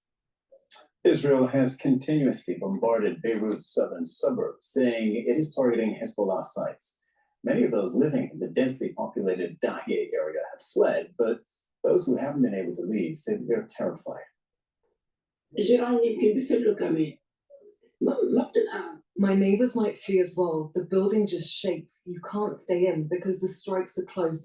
Yesterday, I was at home hoping nothing happens, but then they hit us nearby. Switch. They're higher. Oddly, they're higher since the Fed's announcement to lower the interbank loan rate, but that'll correct itself in the next few weeks or so. But it's not necessarily what rate will have to come about such that folks will start to begin to sell those 2.75, 3% loans. What will happen, probably more likely for those folks, is they'll have a change in life event. I'm moving to another city. Unfortunately, financial distress will cause a lot of sales. So a lot of these things are going to be brought back. A lot of these properties are going to be brought back into the marketplace because I have to sell rather than I want to sell. But we're probably going to see an environment. We'll get back to the 4.5, 5s. We're never. I don't think in my professional lifetime will we ever see 2.75 or 3% again. That was just so unusual, and we can't have that as the norm. And we're not back to the norm. Well, that wasn't the norm. Yeah. I was doing a little happy dance for those of you who are unfortunate. She's to see smug. that. Yes. I am. There's an air of smugness. It's the one thing literally the one thing I can brag about, and so I do. When you're talking about it still being a cyclical industry, how long do you think that cycle then could be? Like, when do we get to like an oversupply situation? 10 years? What does it look like? So hard to say. Again, the cycle, this last cycle has been extended for several reasons, one of which is COVID, and we were talking about the low interest rates. We were pretty near a peak back in 20-ish, and then we had COVID, and we all had much easier access to capital, shortage of housing, we bid prices up. This is going to be quite some time. We're years in the catch-up, so minimum another 3 to 4 years to catch up, maximum a decade. All right, you just made the big move from Boca Raton, Florida Atlantic University, to Oxford, Mississippi. 30 seconds. What's the big difference? Well, I have the best of both worlds now. I'm originally from the South, and I've always loved, or dreamt of being at a state university flagship school, SEC football and sports. I love Boca, so we've kept a place there in Boca, my wife and I have, and we will continue to be there in the summers and at Christmas time. You know, to me, anything above I-10 is like a reflecting barrier in terms of winter cold. But if you come to Oxford, you would understand why I wouldn't pass on this opportunity to come here and build a program. Yeah, looks fantastic. Ole Miss. Ken Johnson, Walker Family Chair of Real Estate at the University of Mississippi. That is in Oxford, Mississippi. I just kind of Googled mapped that because I always forget where Oxford is. It's the northwestern part of the state. It's very close to Memphis, Tennessee, actually. Oh, I and it's close to the Arkansas border, but it is, that's deep SEC country. Please go to my store, the-studio-reykjavik.com, and get the resveratrol. Resveratrol is something I've been taking for decades. It couples really well with other antioxidants. In addition, resveratrol helps to get rid of senesced cells. Senesced cells are cells that stop dividing and they start to build up toxins. So you want to get rid of those. It also helps with mitochondrial health. So and it's an antioxidant. So please go to the store and add resveratrol to your protocol. I've been taking resveratrol and stacked it with many other different antioxidants like ubiquinol and C60. D3, very important to help to absorb calcium. When you couple it with vitamin K2, which is on my store, you can improve your cardiovascular health and your bone health. In addition, it is a gene expression cofactor, which is really important. So you can express those genes, and so the cells are performing properly. In addition, if the cell needs to go into apoptosis, vitamin D3 helps that process. So please go to my store, the-studio-reykjavik.com, and get vitamin D3. Digestive enzyme complex, really important to reduce that load on your pancreas. As we get older, our pancreas isn't as robust. And so you need digestive enzymes to help break up carbohydrates, proteins, and lipids. In addition, by taking this and you're reducing the load on your pancreas, you're breaking up those food particles and you're able to absorb them better. Now, when you're absorbing your nutrients better, you're going to be able to have more energy. In addition, these digestive enzymes are, especially the proteolytic ones, break up glycoproteins.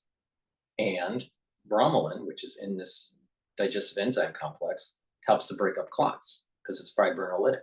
Very important. So please go to my store, the-studio-reykjavik.com, and get the digestive enzyme complex.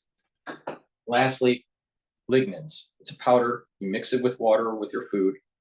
It's really important. Why? Because it helps to boost up your immune system.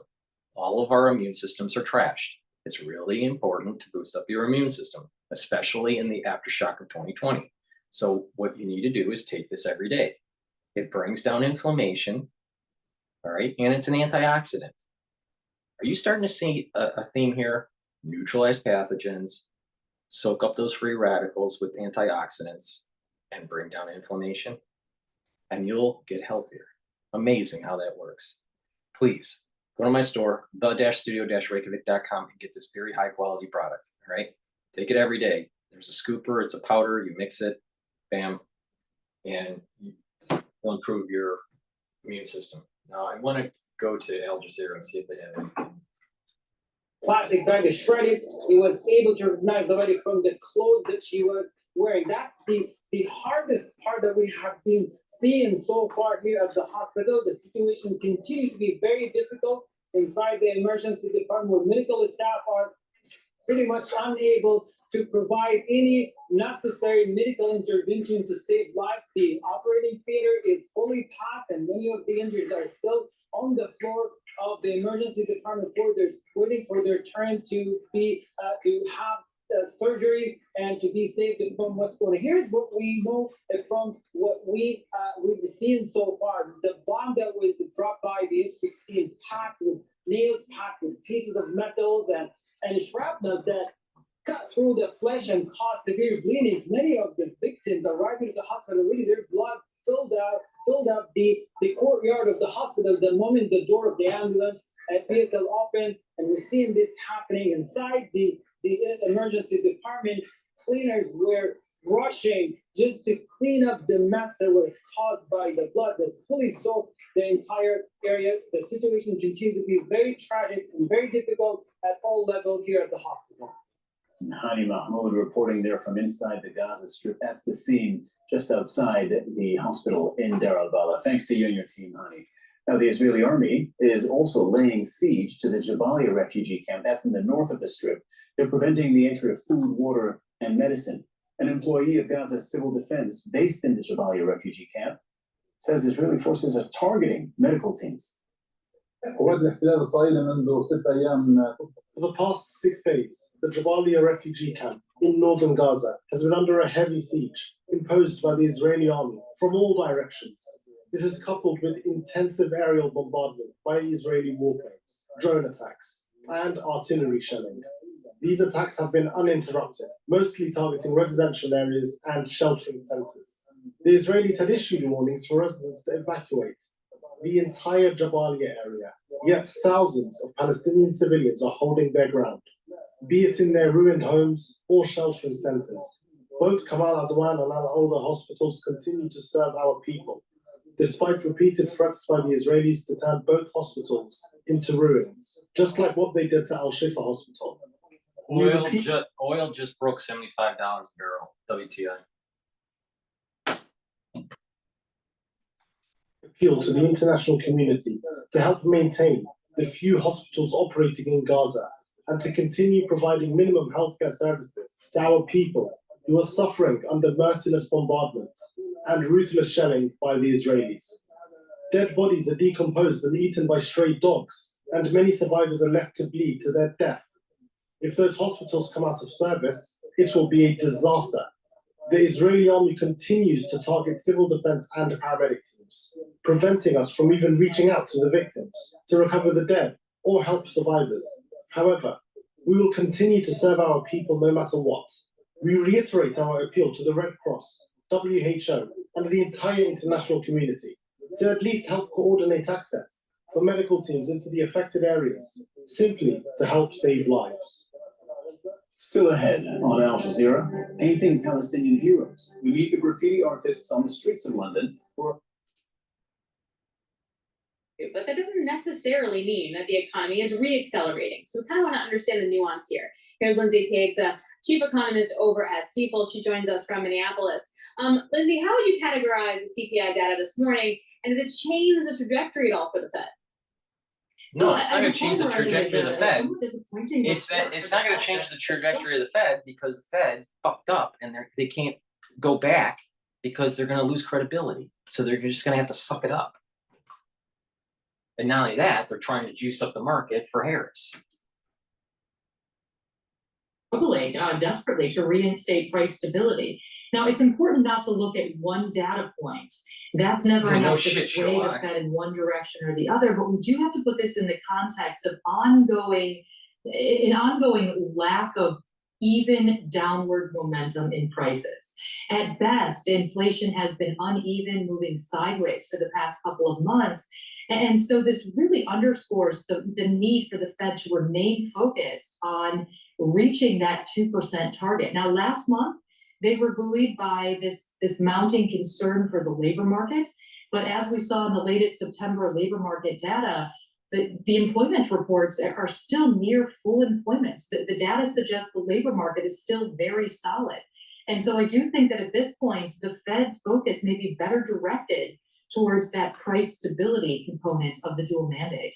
You know, Lindsay, we were talking to Tom Keene and I earlier today with Professor Cam Harvey at Duke University, and he's a big proponent of the Fed's way behind because they're using really dated data, particularly housing data. And if you take a look at some of the real rents and stuff like that, inflation's already whipped, and this Fed should be, cutting rates maybe. How do you feel about that?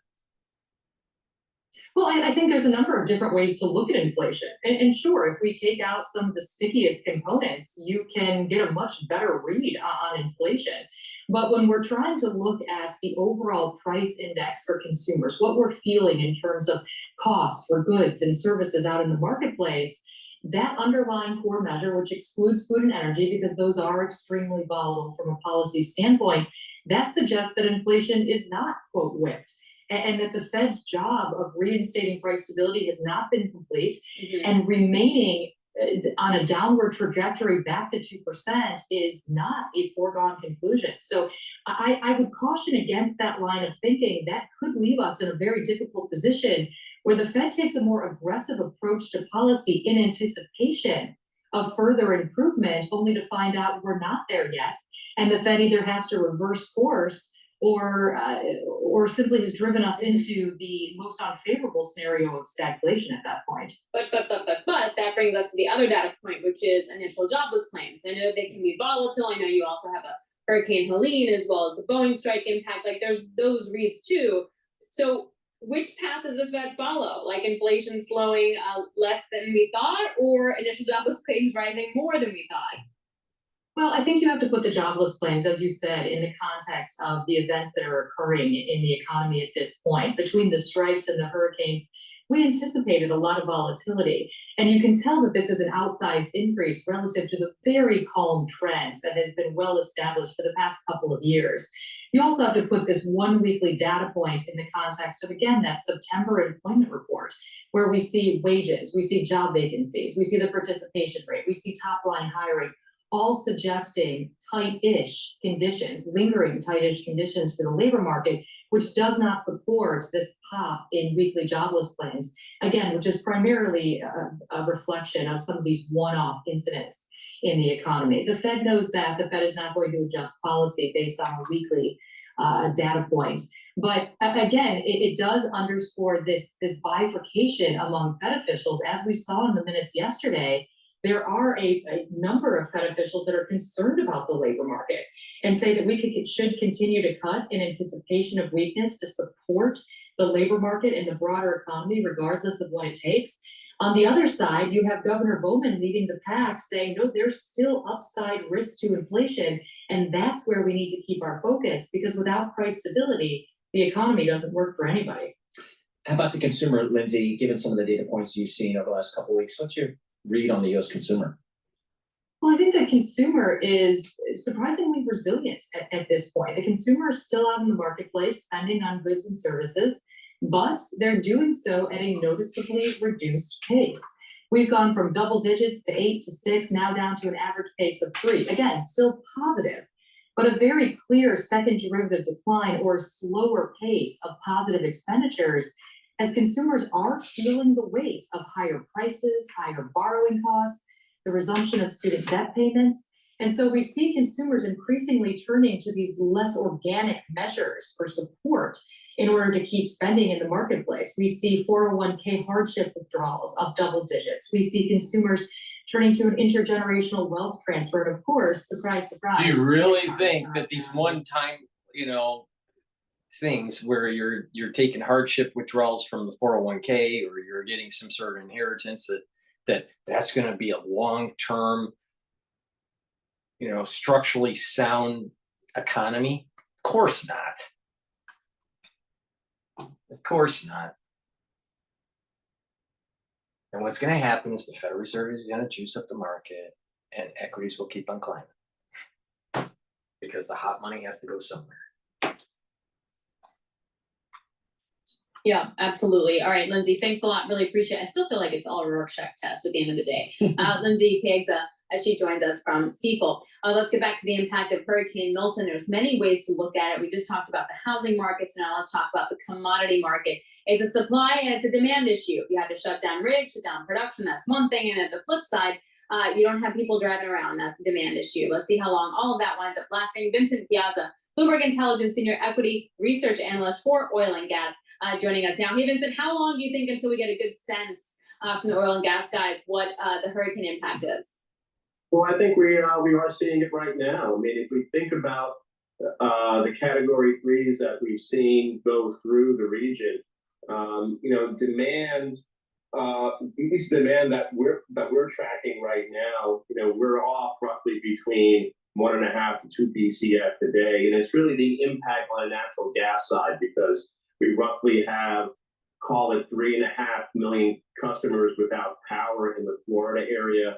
70% of the power stack is supplied by natural gas. So that's where the conversation needs to be on the natural gas impact. We did dodge a bullet. There is a silver lining. This storm was supposed to be much more powerful. And it is unfortunate that we still have the damage that we have, but we did dodge a bullet. The damage could have been much more severe. The demand, the consumption that we lost, that is a permanent loss. Whereas the production, that's still behind pipe, right? That is still just curtailed. So that will still be there. And that's why we have balances loosening right now. Earlier in the month, we had natural gas prices, Henry Hub prices closer to 3. Now we're down to somewhere around 264, 265. So the true impact is on the consumption side. The good news is Unfortunately, Florida is used to these types of weather disasters, weather incidents. So the demand side of the equation, we should see that coming back, depending on how quickly the utilities can get power back up and running. But you have 3 million people without power. Milton has compounded the effects of Helene, so that consumption is offline, permanently lost, whereas the production is just being delayed. So also the good news, Paul and Alex, is we're right around this shoulder season where demand is not as significant if this would have happened in the month of August or July, where heat is definitely an issue in Southeast. It would have been much more impactful. So longer term, like 6 months, 12 months, when you think about nat gas, Vince, where do you think it goes and what drives it? In the interim, it's really demand driven because of the impacts of the storm and how quickly we can get people back up and running, how the infrastructure can recover. But on the production end, we're roughly down 1 BCF. We don't get a lot of natural gas production from the Gulf of Mexico anymore. But again, that's just delayed output. The real impact is on the demand side. And so for us as natural gas analysts, the next true crucial catalyst is the winter season across the Midwest and the Northeast. That'll be the next big driver.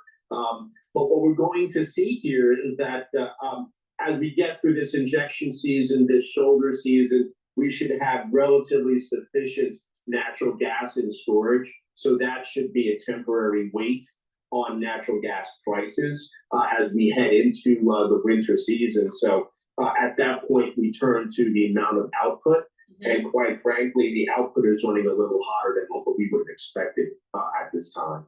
All right, Vincent, thank you so much. We really appreciate it. Vincent Piazza, Bloomberg Intelligence Senior Equity Research Analyst for Oil and Gas, joining us there. Should point out is that Thomas Parkin from the Fed is in a Q&A right now. Richmond Fed President, he's saying that inflation's down significantly, but you can't declare victory yet. It feels like all Fed officials now are united against sort of not committing one way or the other and being cautious of those two-sided risks of inflation as well as growth. All right, coming up too, Greg Pitt, Bloomberg Intelligence Global Chief Content Officer, will be joining us. So oil went up to 75 and then dropped back down to 74.70. Let me do a commercial here. Please go to my store, villa-studio-reykjavik.com, and get the collagen. What this will do is help to build up your bones, your joints, the ligaments, your tendons, and your skin, all right? Your hair and your nails. It's really important to take every day. You get a gigantic scooper here. You take it each day. You mix it with water or food, or some people take it with milk. You take it every day. I also have an anti-aging skincare beginners and advanced box that you can purchase to help to improve your skin more robustly with a lot of different supplements that are added to the collagen protocol. But please go to my store and get the collagen. I have a great amino acid profile here. So please go to the store, take it every day to improve your skin, your hair, your nails, your bones, your joints. NAC, really important to take. I added it to my protocol, my daily protocol. NAC helps to bring up the glutathione levels. Glutathione is another pathway to soak up free radicals. Really important, okay? So please go to the store, get the NAC, boost up those glutathione levels, soak up those free radicals. This is synergistic with C60. So the more ways that you're attacking the free radicals, the better, to be able to bring down that cellular stress and to slow down the aging process and the stress in the cell and in your tissues. This will also help to detoxify your liver and your kidney and help with anxiety. There are a lot of people that have anxiety issues, they're in sympathetic mode, and you want to go into a parasympathetic mode and be more calm. That way you'll have less stress, you'll have less cortisol, you'll have less inflammation. If you're stressed out all the time, you have a lot of anxiety, you're in a pro-inflammatory response, and you don't want that because that lowers your immune system. So please go to my store, the-studio-reykjavik.com, and get the NAC. Nattokinase, very important for cardiovascular health. Nattokinase will break up clots. It's fibrinolytic. In addition, nattokinase will help to bring down your LDL levels and raise your HDL levels. It is synergistic with omega-3. Please go to my store, the-studio-reykjavik.com, and improve your cardiovascular health. All right, what's going on in Al Jazeera here? Or not Al Jazeera, this is France Lebanon's 24. government This is France estimates that some 24. 1.2 million people have now been displaced because of Israel's deadly campaign, many flocking to the capital city centre. The influx has overwhelmed already strained services in the crisis-hit country. More than 900 schools have become makeshift shelters, but most are full, leaving many to fend for themselves. Compounding the situation, the conflict is reigniting tensions between Lebanon's different communities. Most of the displaced are Shia, the same religious group as Hezbollah, meaning many other Lebanese are scared of helping them in case they too become targets for Israel. Is there anyone who's not scared of war, especially that we have a child with us? God help us and help the people. As Israeli strikes continue, calls are growing to safeguard the country's only airport, located precariously close to Hezbollah's southern Beirut stronghold. Despite most airlines suspending services over security concerns, it has served as an evacuation hub for people fleeing. It's also a lifeline for aid, as UNICEF told France 24. They need to make sure that humanitarian access routes into the country remain open.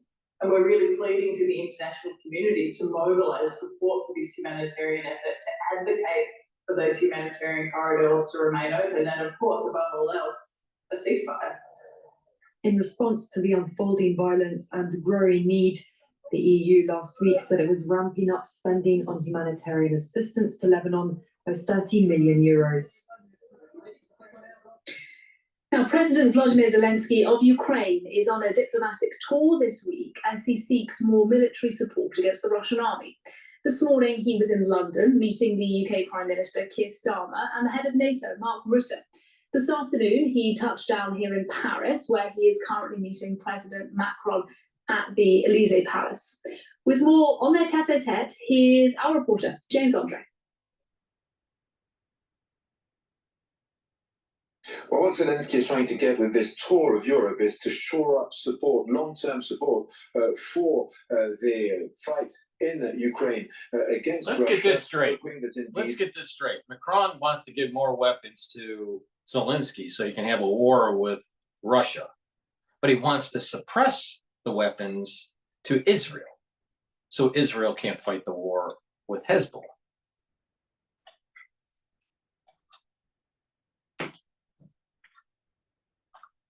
Will commit some more money and weapons and also support to his country in this fight.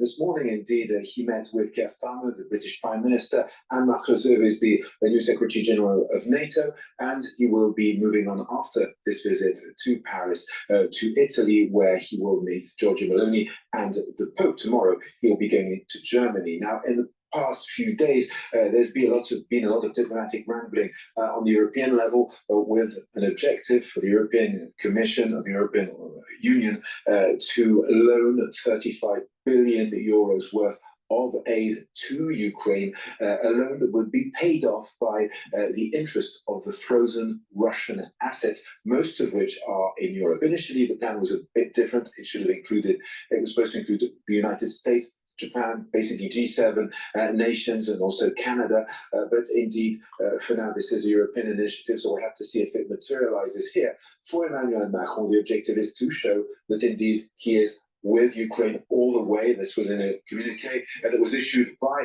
the Élysée Palace, saying that indeed he wanted to show that France was committed on the long term to supporting Ukraine. James Andre for us there. Now, today is World Mental Health Day, and the theme this year is mental health in the workplace. In this next report, please go to my store, the-studio-reykjavik.com, and get the Myotrol. Myotrol will help you build muscle and maintain muscle. This is very, very important if you are an athlete or if you're aging. Why? Because when you're an athlete, you need, nutrition and you need supplementation to build muscle, all right? When you're older, it's harder for you to build muscle and to maintain muscle, and you need proper supplementation and nutrition. So please go to the store, the-studio-reykjavik.com, get Myotrol. It'll help to build muscle and maintain muscle and improve your mitochondria. Mitochondria is a organelle that helps to produce ATP. ATP is a major source of energy for your body and for your muscles. So please go to my store, the-studio-reykjavik.com, and get Myotrol to improve your mitochondrial health and to build muscle and maintain muscle.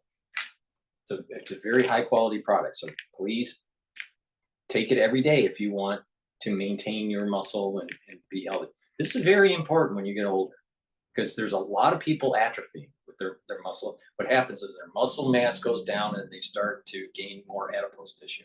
So please, it's really important to maintain that muscle mass. Go to my store and get the Myotrol.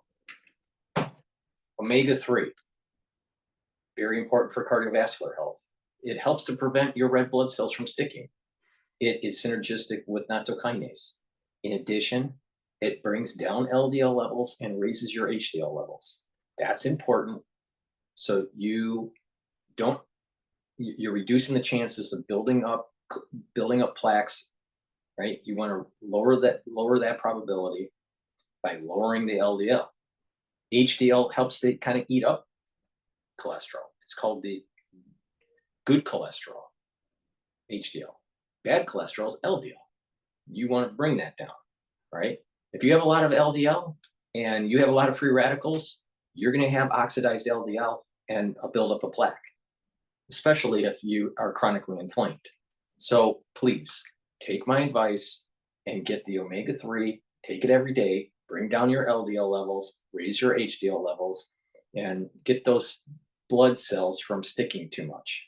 Stop that process and get the cells to not stick so you don't have as many clotting issues. It's synergistic with nattokinase. Cardiovascular disease is a big problem in the United States. And if you listen to me, you can move in the direction to reduce and mitigate that problem. So please go to my store, the-studio-reykjavik.com. All right, what's going on here? What's going on in Bloomberg? Forge, talk to us about that, because I feel like, I know they're an Asian company, so I'm assuming this has a China call to it. It does, with an interesting twist. Anta is a sportswear company. They have a number of brands. I think when I've been on your show before, you may have seen that I've had an Arc'teryx vest on. Are you like one of Arc'teryx those? Tim is like an extreme biker, climber, hiker, all the stuff that I just have been interested. Good for you, Jim. I got nothing on that. But no, Arc'teryx is owned by Anta.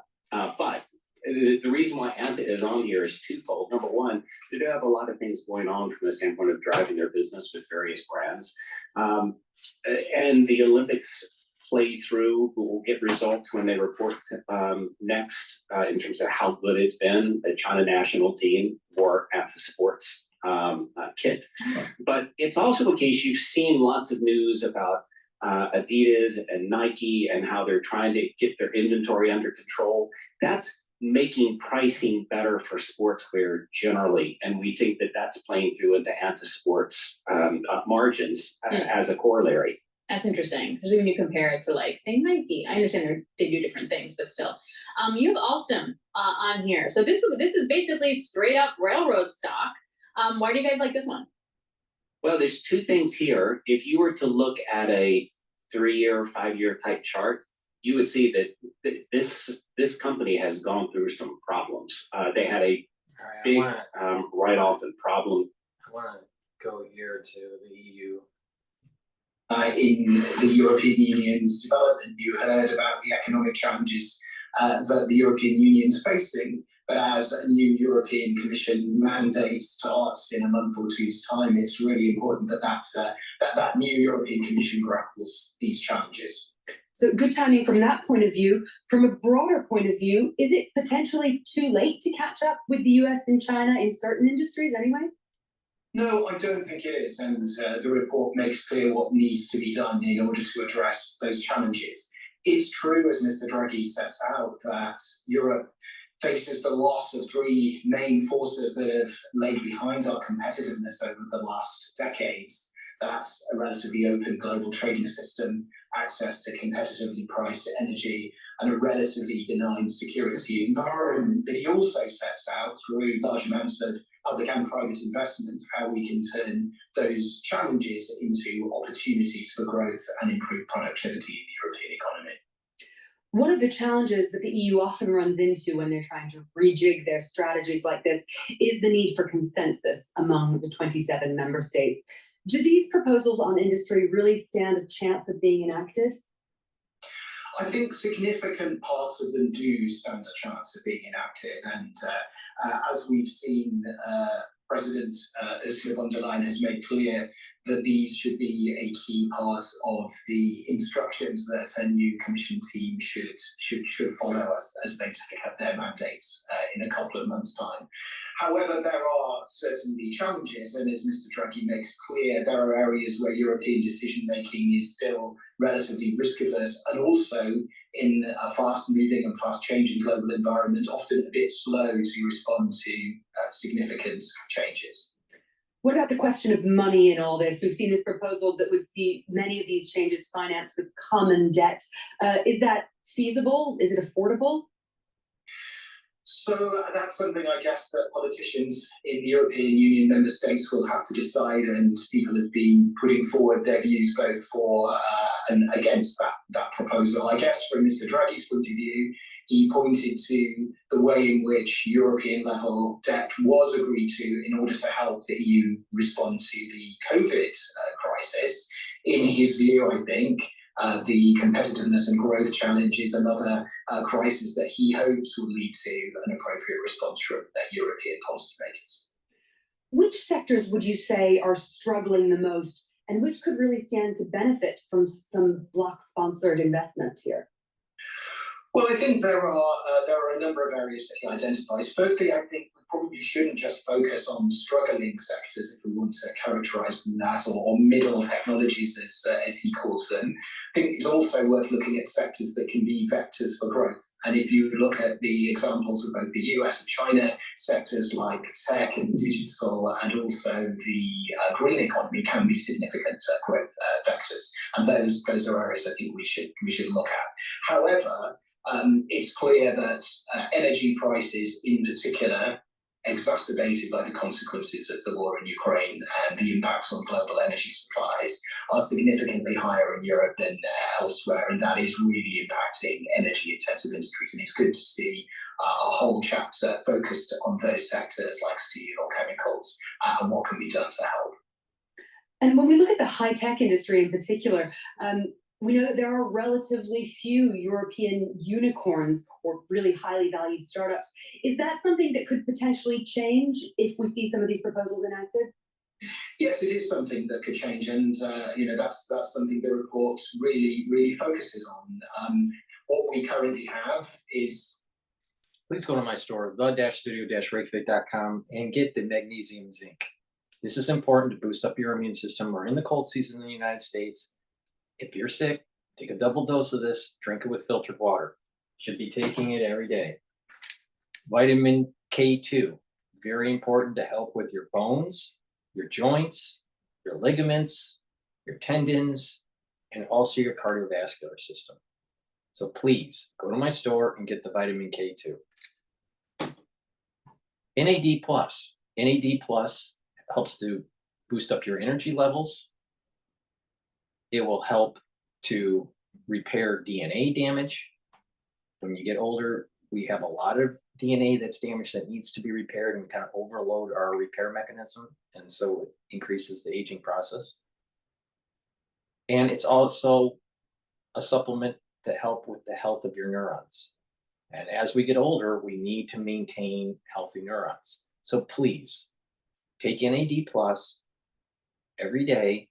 It's synergistic with some of the other things like ubiquinol and resveratrol and C60, right? So please go to my store, the-studio-reykjavik.com, and get the NAD plus and repair that DNA damage. And since we're talking about ubiquinol, ubiquinol is CoQ10. It's the active form for CoQ10. I've been taking ubiquinol for many, many, many years, all right? There's a lot of benefits for taking ubiquinol.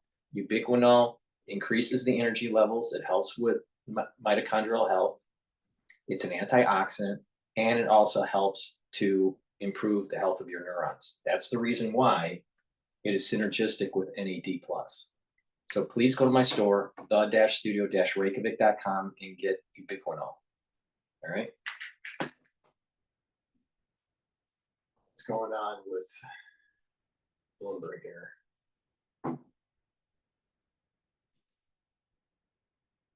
World about what Israel may do in terms of a retaliatory strike?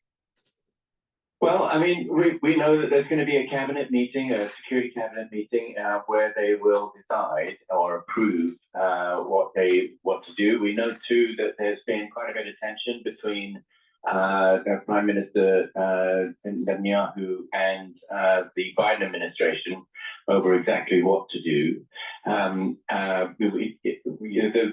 The Israeli defense minister was supposed to go to Washington, before the security cabinet meeting, before Netanyahu spoke with President Biden yesterday on the phone. But Netanyahu nixed that trip. So, although we don't know exactly, the details of what they're arguing about, the broad outline is that the U.S. administration doesn't want Israel to hit nuclear facilities in Iran, doesn't want them to hit the major oil infrastructure. And obviously, that's it sounds like there's some tension around that. What in your So in reporting, other research, words, comment- the U.S. is supposedly telling the Israelis, don't fight back, don't knock out Iran, don't decapitate the Ayatollah and the theocratic regime, and let them go on a path of nuclear development. Lovely, lovely. I'm sure that's going to all play out real well. would be a good target to hit? Well, there are an enormous number of possibilities for the Israelis to go after. They have the capabilities. They've shown that when they responded in a very, very limited, precise way to the last barrage of Iranian missiles. That was back in April. And they just took out the air defenses near Isfahan, which cover a nuclear facility, a known nuclear facility. They unlike the Iranian barrage, which was 300 missiles, it was very small, very targeted, very successful. So, we know that they have lots of targets. What I would see as, would put Iran and the Supreme Leader in a very difficult position would be if they had a proportionate response where they go after the military assets of the Islamic Revolutionary Guard Corps. They control the ballistic missiles and launchers that have been used against Israel. They're also, they organize the so-called Axis of Resistance that has been attacking Israel. So they are a completely legitimate target. The response would be understood, throughout the region. And they are also, these are assets that pose a direct threat to Israel. If you think about the ballistic missiles, these are what would be required if Iran was to get to develop a nuclear warhead. They need the ballistic missiles to carry them. So they are, important targets, legitimate targets. And this is something that the U.S., for example, could accept, Europe would accept, and a lot of regional leaders would accept. But Mark, there's also reporting that there are those in the Israeli government that says this is the time to go big and maybe go after not just energy assets, but perhaps some of their nuclear capabilities. Damn right. How much influence and sway do you think they're having in the debate these days? They have a great deal. I mean, we've seen that they have a great deal of sway. The cabinet, the government that Netanyahu runs, it depends on their support at various critical junctures to do with whether there should be a ceasefire, for example, in Gaza. They've intervened to say that we will collapse the government if there is one. So they are All right, very so important. if you look at your screen for the ones that are seeing the dashboard, Israel, so it was printed at 10:57, so just a minute ago. Israel offensive leaves quarter of Lebanon under evacuation orders. And I'm also seeing oil start to increase.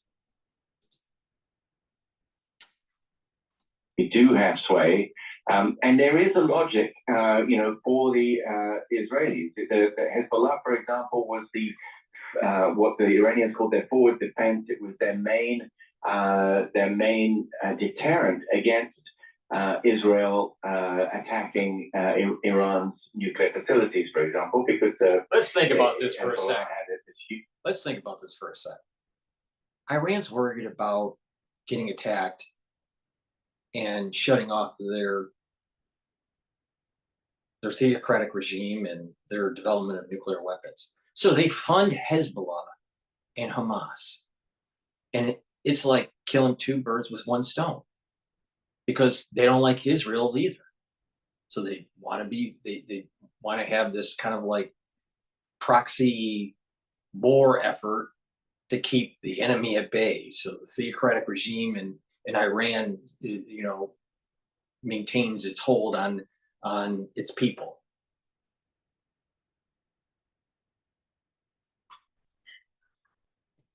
Lovely, lovely. And then we have an international community that says, Israel, don't bomb Iran. Don't bomb Iran.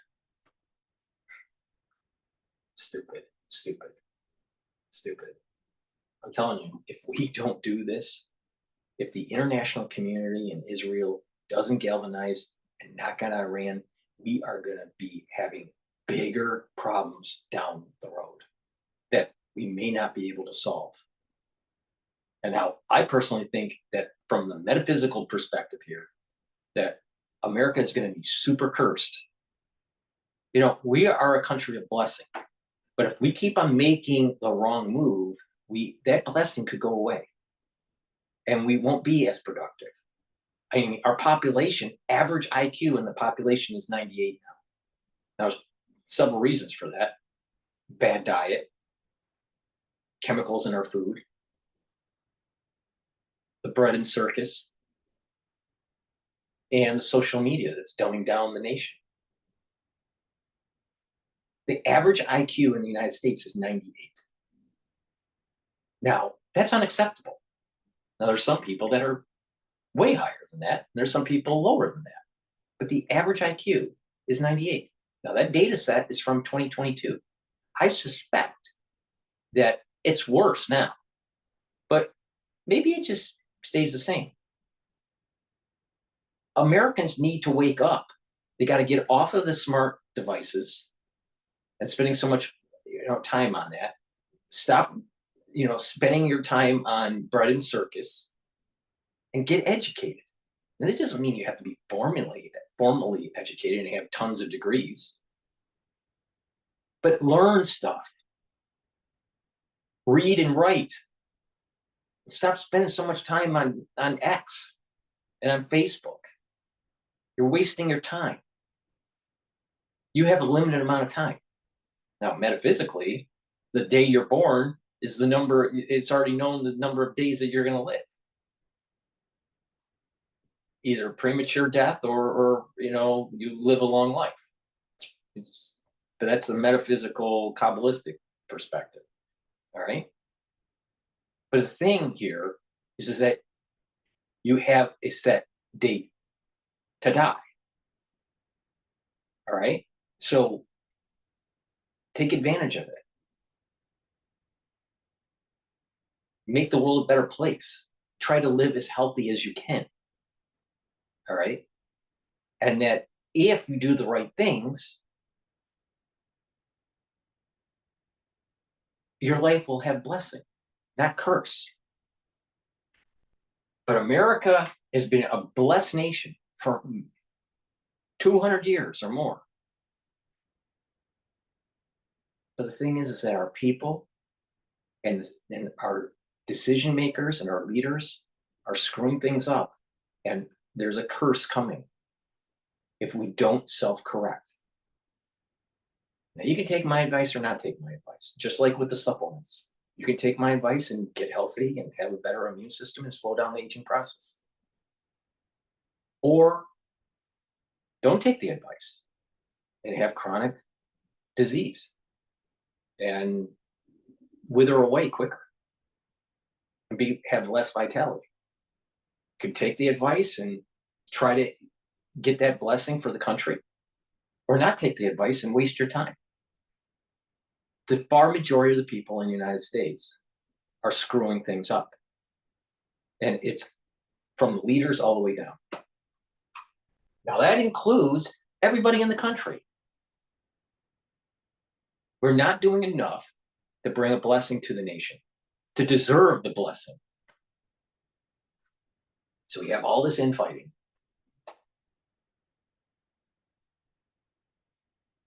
We have to do the right thing, and Iran has to be destroyed. The theocratic regime of Iran needs to be decapitated, literally.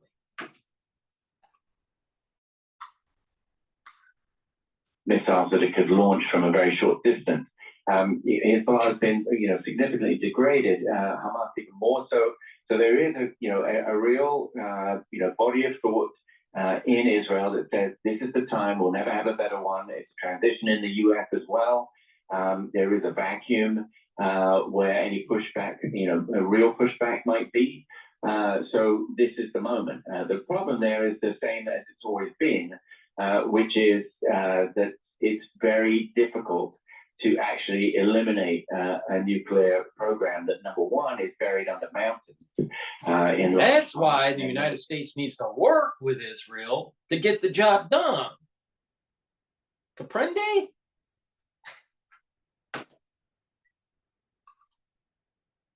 It's largely a matter of knowledge rather than material, so it can always be rebuilt. So it's, there's a reason why the U.S. has resisted, the Pentagon has resisted doing this for a decade now. Even when there were, President Bush, for example, George W. Bush wanted to do it. All right, Mark, we appreciate it. Your insight is always important for us. Mark Champion, Bloomberg Opinion columnist, joining us there on what the targets may be and how the thought process may play out with Israel when it comes to responding to Iran after missile strikes. We're going to have much more coming up in the next hour. All right. Please go to my store, the-studio-reykjavik.com, and get the C60. You can get it in the extra virgin olive oil. You can get it in MCT coconut oil and also in avocado oil. You can get it in a 2 ounce, a 4 ounce, or an 8 ounce configuration. Take a teaspoon of it a day. That will soak up the free radicals. And it's very potent. And by soaking up those free radicals, you're going to reduce the cellular stress and you're going to improve your mitochondrial health. You're going to have more energy. You're going to have more ATP. And that's really important for your tissues and for your immune system. So please go to my store, the-studio-reykjavik.com, and get the C60 either in the 2 ounce, the 4 ounce, or the 8 ounce configuration in extra virgin olive oil, MCT coconut oil, or avocado oil. C60 is in an oil because C60 is lipid soluble. Lastly, zeolite is a way to get heavy metals, toxins, and chemicals out of your body. You can take this every day, take a couple drops underneath your tongue, swallow it with filtered water, and it's a negatively charged molecule. It'll soak up those positively charged heavy metals, toxins, and chemicals. By detoxifying your body with zeolite, you can get rid of forever chemicals. Not completely, but you can diminish it quite a bit, all right? In addition, you need to filter your water, all right? You got to stop bringing in those chemicals into your body. That means you have to, be careful with the types of chemicals that are in your house for cleaning. Be cognizant of that. Be cognizant of the type of cookware you use. Filter your water. use a 5 filtration system or something better, but I use a 5-level filtration system called Zero Water. Make sure you stop eating packaged foods and, heavily pesticized foods, right? Try to eat as healthy as you can. Fast food's terrible for you. And detoxify your body, right? You improve your food and your water and detoxify your body. And there's lots of ways to detoxify your body. There's colon cleanses, there's liver cleanses, there's kidney cleanses, right? There's yeast cleanses and all this stuff, parasitic cleanses. But also, the zeolite will help to detoxify your body too, and you can take it every day. Some people only want to do once or twice a year. So for the ones that are doing it once or twice a year, take a few drops underneath your tongue, drink it with filtered water, and you just use up the bottle. Take the few drops each day with the filtered water, use up the bottle, and then you're done with the detox for the year, and you can do that once or twice a year. It's up to you. But you get better coverage if you take a couple drops each day throughout the year, every year. Please go to my store, the-studio-reykjavik.com. Now, if you're on medication, talk to your doctor first before taking zeolite, because he or she might have to increase your dosage of your medication to make sure that you have the right serum level for your medication, because zeolite might bind to some of your medication and bring down your serum concentrations. So please go to the store, the-studio-reykjavik.com, and get the zeolite. That's the end of my transmission. I've told you how to detoxify your body, how to slow down the aging process, how to improve your immune system. We're in the cold season. People in New York are getting sick. I'm sure that people in your area in the United States are also getting sick. Take my advice, get the supplements, get on a healthy routine, and improve your immune system. Thank you for listening, and have a nice day.